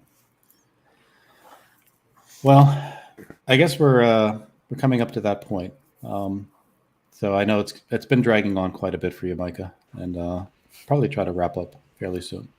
Well, Red's really saying he wants to go to bed, but he wants to blame it. At this point, yeah. At this point, Well, Red's done this like 8 times. Well, Micah, I know you want to go, and Micah's just like, no, I'm good actually, and Well Red's like, fuck. This bottle of wine is kicking in. I'm getting sleepy. The first 2 were for Micah. The other 4 were for him. Yes. Well, no, I mean, I'm trying to be considerate to my guest. He's given me like a whole extra hour and a half, I think, than what we originally Testify HD would want you to keep it going, Well Red. Yeah, Testify would want a 7-hour stream. He made you do 7 8-hour streams. I know. Good Lord. Yeah. But Testify would always try to bring up content. And speaking of which, here's some content. Please welcome Ethan Van Sciver. Roy? Hello. Welcome. Yeah, I just woke up. Good morning, everyone. Yeah, good morning. Good morning to you. Good morning. On this sacred holiday of a Christian holiday of atonement, it's good to see John Delarose and Micah Curtis finally best friends again. Just like I was hoping it would be. Hello. Yeah, we really would not be here if it weren't for you, Ethan. So I don't know about that. You know, I personally, I think this is all you. I'm going to hand this one off to you and say congratulations to you. John Delarose is out there trying to heal. Magabats will tell you this. He's trying to heal Comicsgate. He's trying to bring Comicsgate together. It's fun to see. It's very fun to see. I mean, since I have again started purchasing all caps comics, I've lost many subscribers and been viciously attacked by Ethan haters for the last several months of using the internet. Victoria C. Kundert. Thank you. And that's all thanks to John Delarose. Take a bow. What can I tell you, John? You're doing great. As long as everybody's having fun, we're all having a good time. So I woke up, I got in the shower, I saw that you guys were playing the Liam Gray remix. What happened here? I didn't see this whole thing. Michael, what's going on? How are you? I'm doing good, man. Thanks for asking.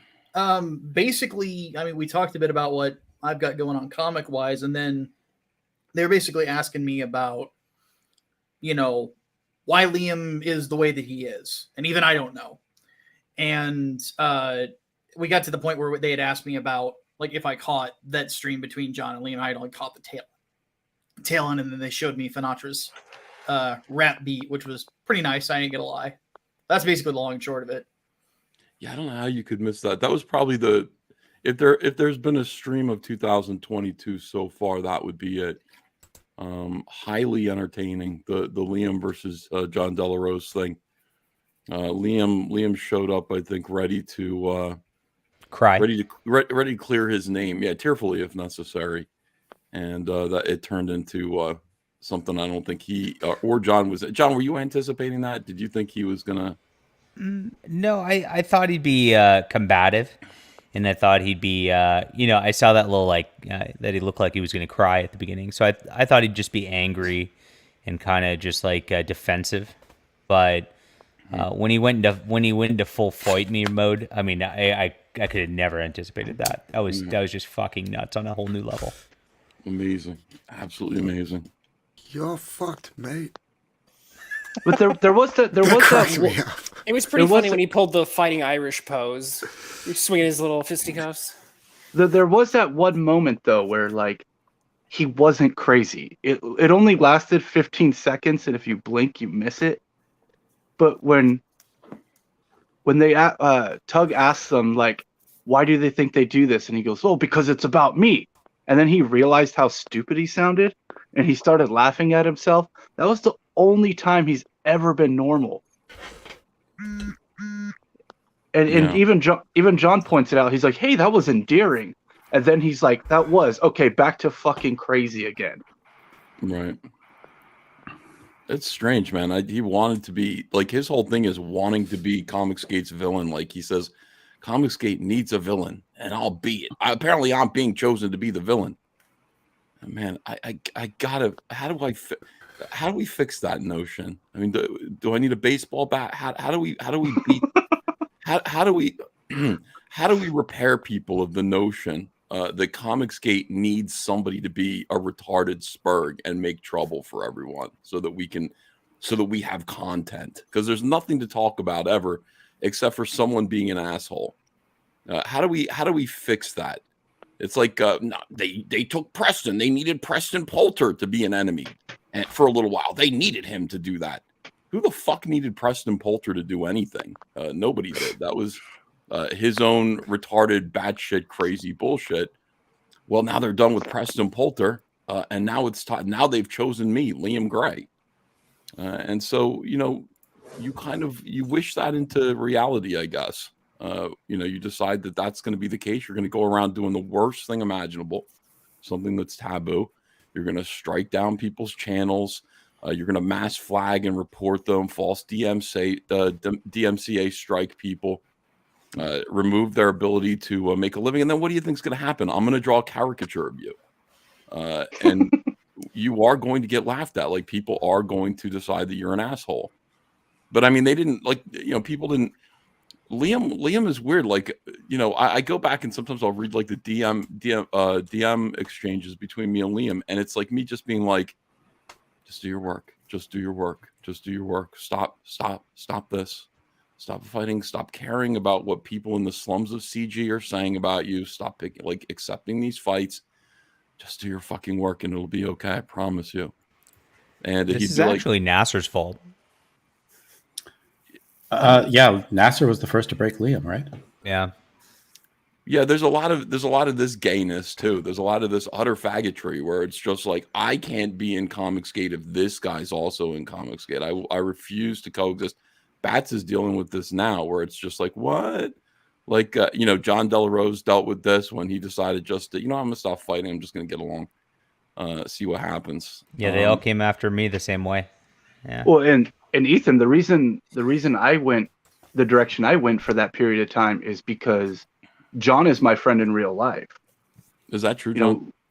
Yeah, I know Bats in person. Mm-hmm. Cool. Yeah, we live we both live in Northern California, so which unfortunate, but that's awesome. It's fantastic. It's wonderful. And so I chose my route. I'm like, oh well, they're gonna pick on my friend. Well, then this is the side that I've picked. And then I was like, I should try to make up with Ethan, because I fucking love that dude's art, and he's like a cool ass dude. I was just being a weird gamma male, and I need to not do that. And then it definitely sounds like you're John's friend. Definitely. and then I saw John was streaming, and then out of fucking nowhere you show up, and I was like, oh, I definitely should make up with Ethan. And then I did. John's whole thing was war campaign, I think. Right. It's all war campaign. Yeah. Fuck and them. what's funny is I have a normie friend who does art for me. He drew my Sergeant Bats avatar and the one that's here. And I had told him, I was explaining war campaign to him, and he's like, what? I'm like, yeah, dude, your art has had a dick in its mouth. And he's like, that's crazy. I'm like, I know. It's crazy. But and I look back at it, to me, it's like funny. Like, I'm not mad about anything, but I see a lot of these people like Comic Book Hut and Vicky and that Fruit Roll Up guy. What's his name? Thomas Fruit Roll Up. That guy's everyone's what I call him too. he's just, everyone's so butthurt about things that happened years ago. And it's like, it's the fucking internet. When you start taking things very, very personally on the internet, I think you lose. And right. Yeah. Well, I mean, for some people, there really is just nothing to do but fight, and so their quarrels make up their entertainment. So they don't really want that to go away. Who gives a shit? Like, the Preston Poulter thing, the lawsuit, like that just isn't really a thing anymore for most of us, and by most of us, I mean me. But Vicky and Dean and everything, like, they're still going to be fighting about it. There's still going to be conflict about that. They're going to still wake up and talk about it all the time. And that's going to go on forever, even after the lawsuit's over with. It's weird how they seem to want to pair with people who are just going to make things worse for them. Also, now I've seen Dean. He's streaming with Saggy Melons, who's now she's pairing up with Nerdette and just some guy. These are in order to try to chase. It's like real trouble, spiritual trouble. Yeah.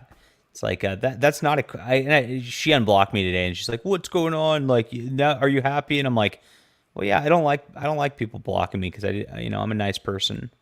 But and then she's like, Nerdette? "What's going on?" No, Nerdette still got me blocked and all that. But Saggy Melons, yeah. And I'm like, it's not my business, but just some guys not circles you want to be around right now. And she's like, "Oh, you jealous of my clout?" And I'm like, "No, it's not clout you want." The guy who could get fucking Ethan Van Sciver on his channel, you're like, yeah, just some guy. Oh man, They don't make Some any guy's sense. a big YouTuber, but like he's I don't know what he's doing, but you know. But he's he's not. going He's worse not. than mundane Matt. You know, He's not. I mean, he's not really bigger than killing you his though. entire deal.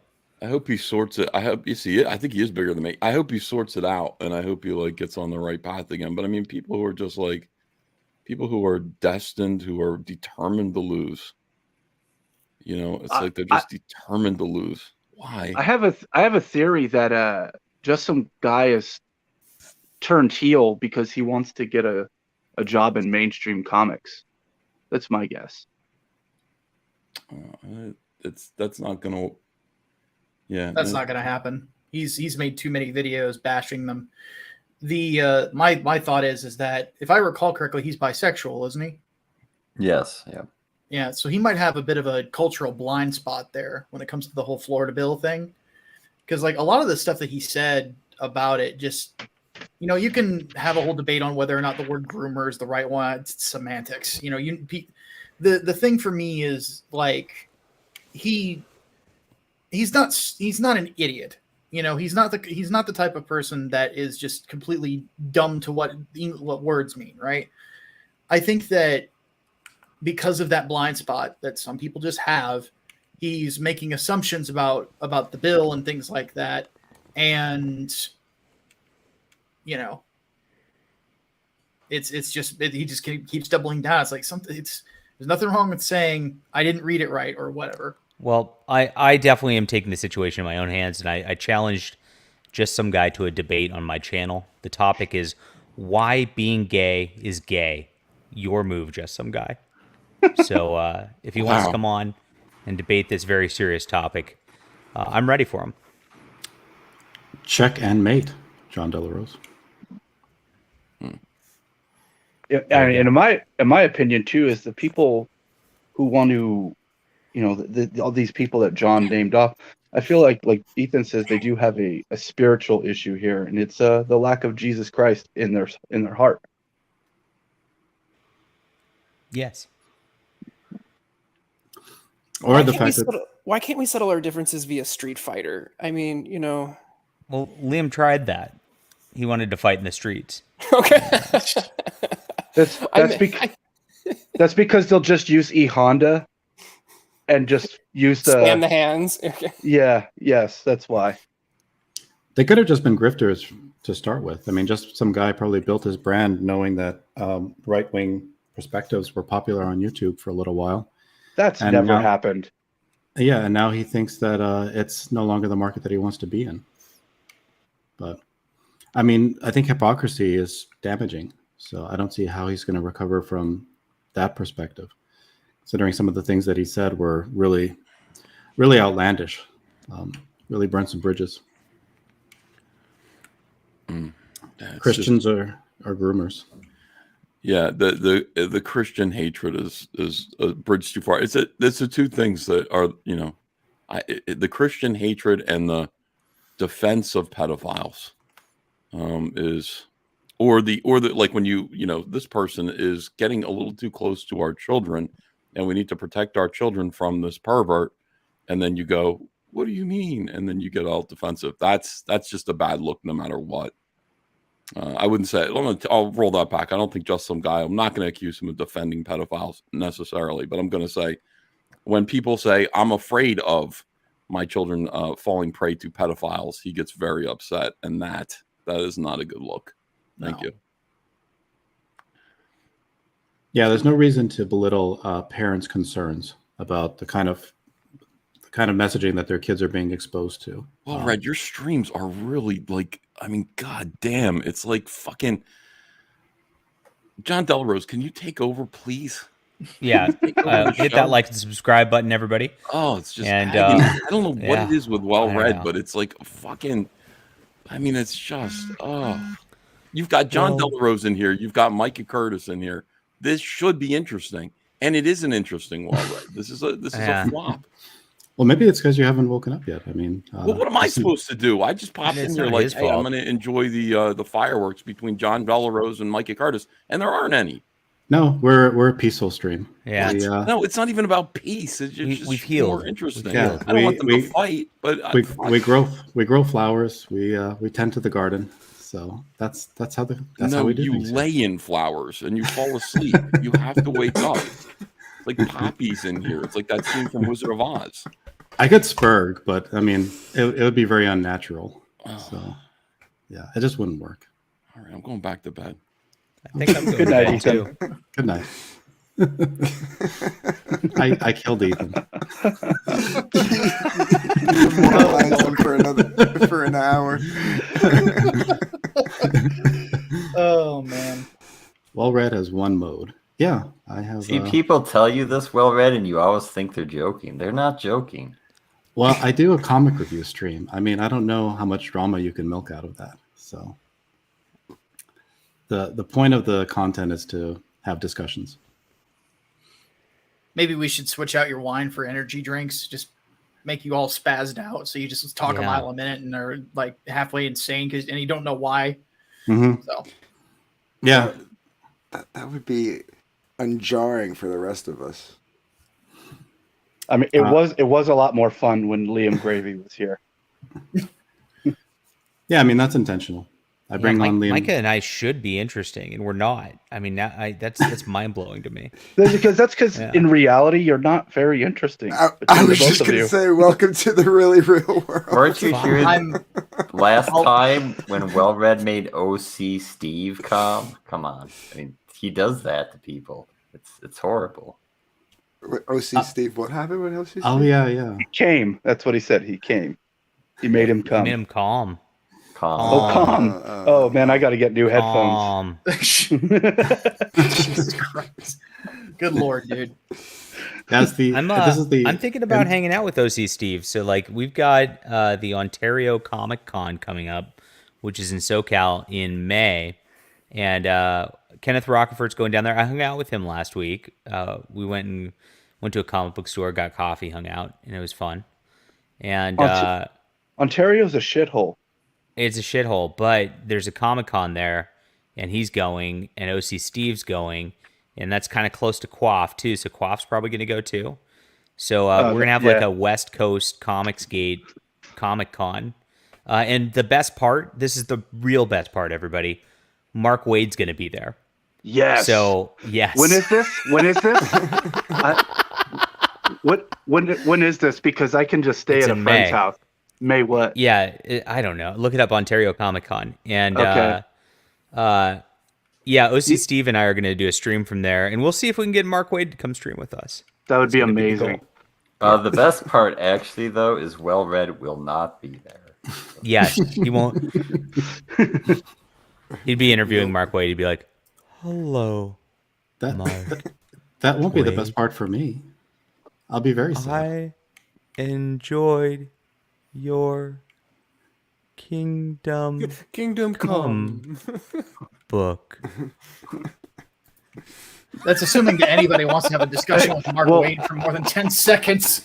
Hey, so while you guys are down there, I highly recommend going to the Scandia out there. It has the shittiest roller coaster. Like, if you thought the Scandia that was in Fairfield was a piece of shit, you got to go to the one in Ontario. No. Dude, there's a roller coaster you will die on. I'm trying to cut down on that. Okay. I kind of enjoy living. I mean, like, wait, you're trying to cut down on dying? Yeah. Oh, okay. That whole deal. Ask Micah his opinion of Liam's grooming of Yuka. Oh, that's there's a weird dynamic going on there where she seems like I watch these streams. I EFAP them on my channel if you've seen Micah. And sometimes he has her on and she's like so gushing over him. It just seems like there is I'd say a psychological manipulation there, almost like a cult leader to it's like that. What was that thing that Allison Mack was in? Where she, that sex cult or whatever. Nexus. Oh, yeah. Yeah, something like that, where Liam's setting himself up like that. Nexium. And she seems like she's just got like Stockholm syndrome about this whole deal. What do you know about that? I haven't watched anything with those two in a while. When I was there and I met Yuka, like half the time she was just giving him shit. So I don't know how things have changed. Interesting. She definitely has that type of personality where she wears like terrible cosplay outside of the convention, but doesn't go into the convention. You know, they're like the people that just hang outside and sit on the ground and trade Pokemon and stuff like that. She has that vibe. The girl who sits in Barnes and Noble on the floor vibe. Interesting. That's a very specific description. Have you dated someone like that? Maybe just has gone to Barnes and Noble and had to walk around them. They're very annoying. They are. Yeah, you know what I'm talking about. If you've seen those like chubby anime girls at Barnes and Noble, you know exactly what I'm talking about. See, we don't have that in Illinois. Like, I live in California, so yeah, beautiful California. Yeah, your state's a little weirder than mine. Everybody in Illinois is cynical, so everybody's always giving each other the side eye. Like everybody always thinks that everybody else is up to something. So yeah, we don't have that sort of thing. Yeah, you have. Well, you have Micah, more. you've been very generous with your time, and I know that you want to leave. So I'm just. No, I can stay for another 45 minutes. Well, I did just polish off my water bottle, so I guess I could go ahead and take off. Yeah, I've got a ton of stuff to do tomorrow. I'm wanting to polish off this novella I'm working on, and then once that's finished, then I have another script to get done, and then that's the long and short of it. So cool. So you're switching from comic writing to novel writing, then? No, not switching. Just adding more stuff that I can do that is intriguing and new challenges, basically. I don't know anyone else who does that. Right on, man. I mean, it makes sense. Otherwise, you're waiting on an artist, right? If you're Bingo. doing just comics, right? Yeah. Yeah, and it's not like I'm one of these writers who's got like 12 or it's like doing like 6 ongoing. I'm not Donnie Cates. That, and I'm not, I'm not even gonna go there. So, but that's a whole new thing to unpack. But that means your wife would be cheating on you. And I'm not married. Oh shit! So. Good Johnny Cates jab there. Yeah. You need to stop that non-existent wife. So yeah. No, he's married. He's just I'm no, he's talking about myself. himself. Oh, okay. I'm not hitched. I'm single. But yeah, it's just one of those things where it's like I gotta find more writing stuff to do with my time, because even though I've got other streams and shit like that I do, I love writing, and I don't like to just wait. So, but I appreciate you having me on, Dark Gift. Well, Damn. You're so now I'm feeling taking bad. over. Am I really that horrible? No, They forgot you were even hosting. Yeah, exactly. That hurt, Mike. But no, it was a very chill environment tonight, so I definitely appreciate it. I like having the more passive streams where people come in, they feel comfortable, they just want to talk. Everything doesn't need to be butting heads. Sometimes people can just have reasonable discussions. Well, yeah, this is the first stream that I've had where that was like a CG stream that like it wasn't completely promotional, where somebody didn't come into the live put the link in the chat thing and just start yelling at me. So that's a nice change of pace. Yeah. So. That's my goal. Like I don't want to skirt away from uncomfortable topics or things that people want to hear responses to, but at the same time, it doesn't have to be a big confrontation and fess up to this and own up to this. It's it's better to just have a civil discussion about things. And not everything has to be the Oz show. So I believe exactly. I believe the majority of Comicsgate wants to heal. It just really comes down to a handful of bad apples who were perpetuating the problem. Yeah, that's usually how it works, though. Yeah, pretty much. So, I believe if Ethan and Tim can get back as friends, it will completely destroy all the bad apples. Well, yeah, because there's people that are actually using Tim and Doug Ernst as a cudgel against just to be mad at Ethan. Correct. Well, they're doing this for 4 years now, 5 years now. Right. Yeah, and I don't get it. I imagine Ethan is just sitting there brushing his head with $100 bills while they say that. It's I want Vicky to go back. Money. Who cares, guys? I want Vicky to go back to her dog avatar that looks like her. So, just saying. I don't think there's any cure for what she has. So Yeah, that's a whole nother can of worms to unpack. her like I imagine her in the hut and Phil will likely be spurging from now until eternity. Like of all of them, I know Phil the most, and he's another dude who needs to fix his shit personally. And what's funny is they all have my Cummings. Formerly known as Captain Cummings. And what's funny is right. I'm friends with all of them on Facebook, and so they all have my docs, which I don't care. My name's Jared Wilson. Add me on Facebook, but dox me if I dox myself. Yeah, well, John kept doing it. He's like, "Hey, Jared, how are you?"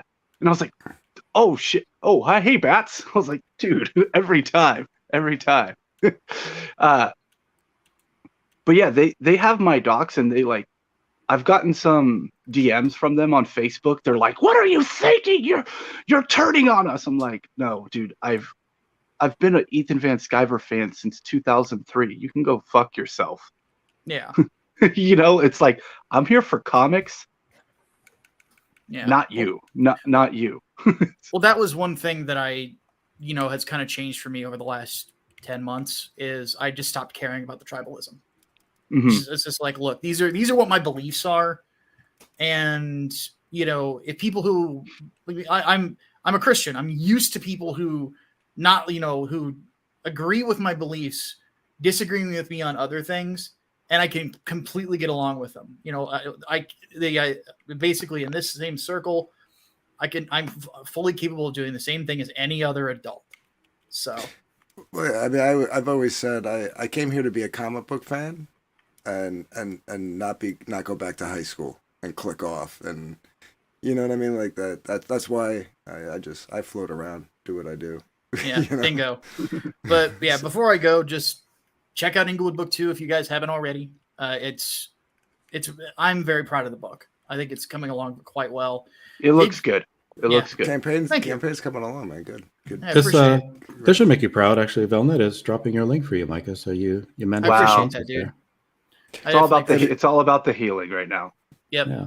Before you split, what's your call? I know we didn't never beefed, but I think like last time we chatted, we left things off on a little bit of a sour note. Nah, not really. I thought I'd never had any issues with you, brother. Yeah, I just wanted to let you know. Like same here. I just needed to take myself out of that situation. I felt like I was getting caught in the crossfire there. So no, trust me, I get it. I understand completely. But other than that, also the 3 nights, 4 days part 2 mailing list is actually up. Cool. So sign up for that. The Virgin covers that we did with the first book, we're going to do those again. And I've actually here's an example of like what the color one will look like. It's obviously not this cover, but it'll be this style. So Oliver, of course, is still doing the color work. Preston Acevedo is still doing the pencils. So I love, like, Preston's an amazing artist, right? Yeah. So it's like having his art like this is just phenomenal. So, and we got a whole bunch of other stuff planned for the campaign too. So definitely get on that list. And the last thing, I'm actually going to plug something that isn't my own. My buddies at Graded Point 5 are coming back with shows here on YouTube, and they'll be doing morning shows. So hang out with Optimus. He's obviously a very good guy, and he'll be tackling whatever's going on. I might be on there on occasion. We'll see what happens. They're my closest friends in this movement, so there's no reason that they wouldn't be. So Optimus is a good dude. Yeah. Hell yeah. So, but appreciate y'all for hanging out with me, and Red, thanks for having me on, dude. I appreciate it. I'm gonna take off. Yep, absolutely. Anytime, Micah. Thanks for being here. See you later. All right. I think I'll probably start to wrap at this point. Although I've got 41 people hanging out in here. Do you want me to drop a beat for you? No. I think I'll WARAP. Oh, okay. Yeah. I was ready to beatbox. Yeah, I think that's a cue to close things up. But thanks everybody for being here. I think it was a pretty good show. Got to get in touch with Micah again, go over JDA's book. So yeah, made EVS distraught. Yeah, I perturbed EVS, which is okay. We love him, so it's I'm fine. just glad that Dark Gift and Micah could patch things up. Yeah, exactly. I I'm don't think glad there was much to patch up. I just That needed to happen, apparently. I'm glad Velnet and Micah patched things up. I mean, Velnet is a great supporter, drops a lot of links, tweets out people's stuff. So it's always good to have the mods on your good side if you want to promote. Don't burn any bridges. You never know what kind of weight somebody might be carrying. So, yeah. And with that, I guess with Twitless's game playing in the background. Thanks, Bats, Dark Gift. Hey, thanks for having me. Yeah, thanks for letting me jump on and hang out for a bit. Absolutely. Yeah, I'll try to get on your stream next time you're going, Dark Gift. Yeah, I don't know. I think I'm gonna do it on Wednesday. So if you're around.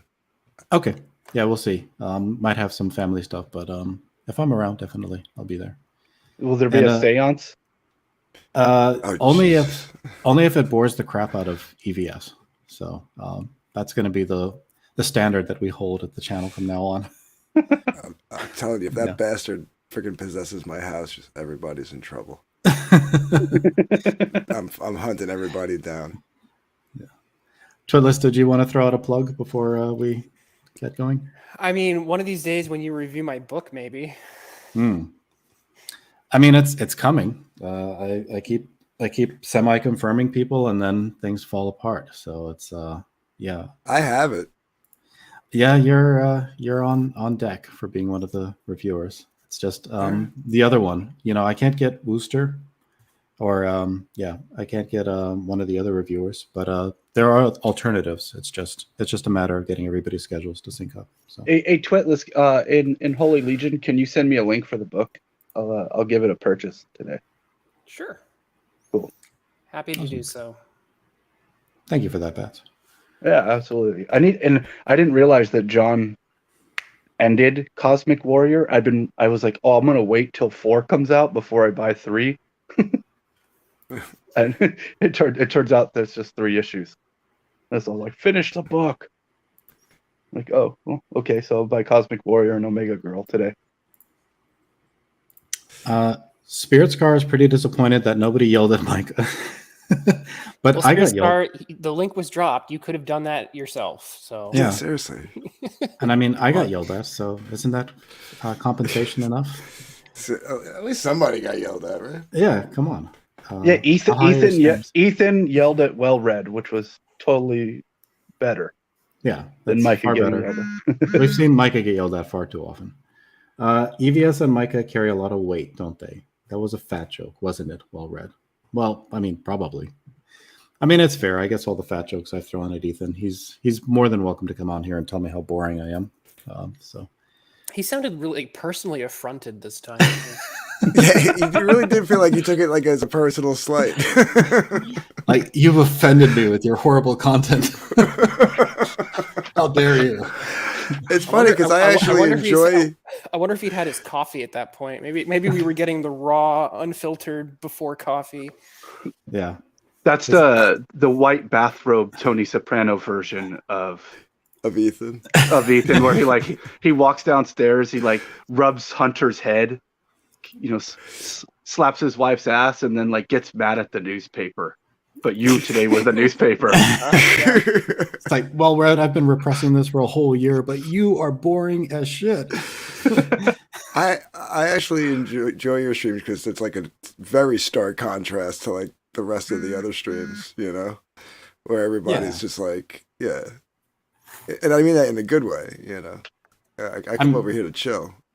See, my chill stream is for brain dead people, but this is a chill stream where you could actually I think the real secret, if we learn anything from Oz, is you need to create a list of extremely invasive, awkward questions to ask about everyone's wives, and that'll get things kicking.